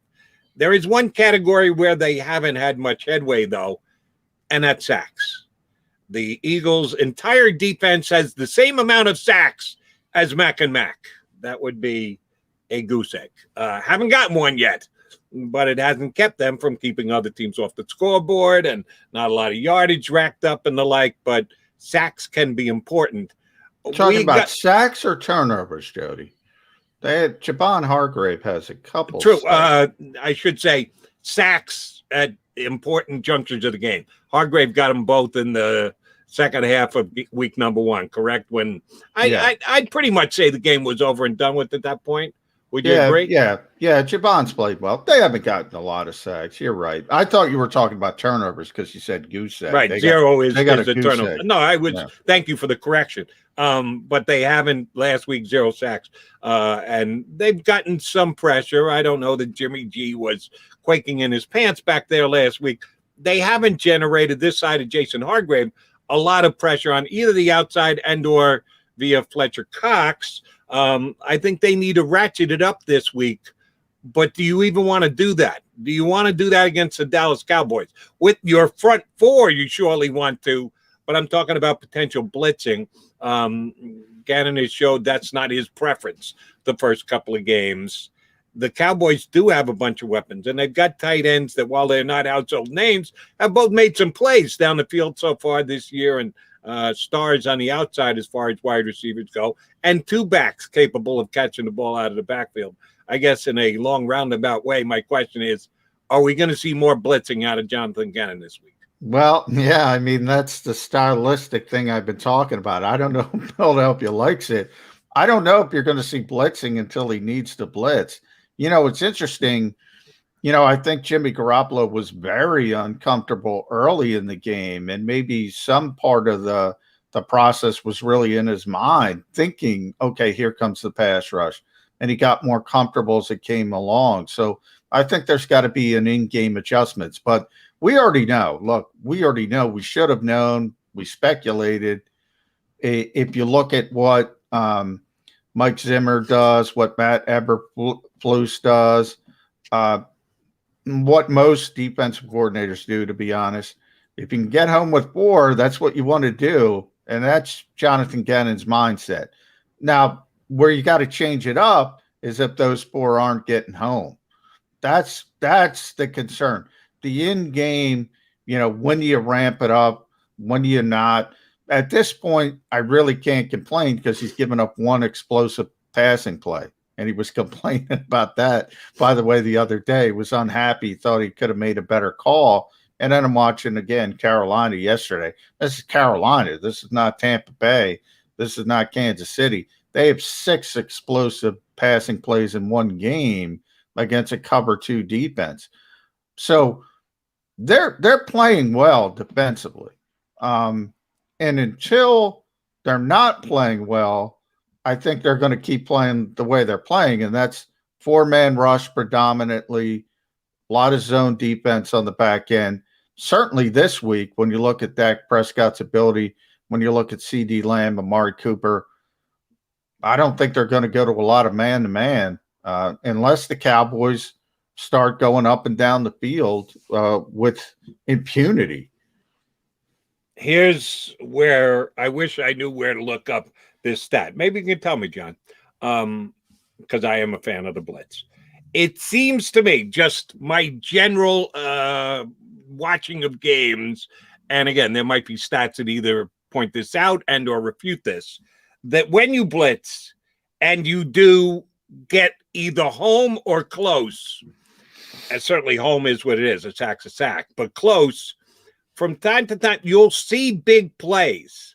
You'll see interception. You'll see tipped balls because the quarterback is getting rid of the ball quicker because he knows where all the pass rush is coming from the down 4. You do it every single down. It's just built in, baked in, to use the John McMullen phrase, which I like. It's baked into the quarterback. But when you get the safety coming after you, we get the linebacker who you don't really see, who's hiding behind the defensive end until the very last split second. Sometimes that can lend itself to big defensive plays, a.k.a. turnovers. Well, I'll get it right this time. The Philadelphia Eagles have the same amount of turnovers this year as John McMullen and Jody McDonald. That'd be a 0. Yeah. Maybe if they blitzed a little bit more, it would lend itself to a turnover or 2. Well, that's possible. There's no question about it. They did they blitzed 10%, 3 of 30 against Jimmy Garoppolo. It was less than 10% in Atlanta. Now, because they were playing from ahead. They didn't have to. That certainly makes sense that they were under 10% week one. Last week they were losing. Second half, and they're still only 10%. If you go to next gen stats, Garoppolo was 0 for 3 with the blitz. So you could argue, okay, well, let's ramp it up a little bit. But I think as a whole, the defense played well. So my answer to that, unfortunately, is I don't know. I mean, Jimmy Garoppolo was very uncomfortable. And even I don't know if that's the reason, because you know by now, I don't think Jimmy Garoppolo is Tom Brady or Patrick Mahomes. I don't think he's I think he's an average quarterback, but I don't know if it was because of the Eagles defense or because he's just not very good, is what I'm trying to say. To date, I don't think it's been a problem. At some point, it's going to be a problem. And what do they do? So I guess we're kind of at a blind spot. It starts this week. Dak Prescott is going to get some gash plays. I don't know how many. It's going to be more than one. I can guarantee you that. And it's coming with Patrick Mahomes. It's coming with Tom Brady. At what point does, Jonathan Gannon ramp things up from there? And then the second part, the bigger part to me, though, Jody, on the back end, who the hell's going to blitz?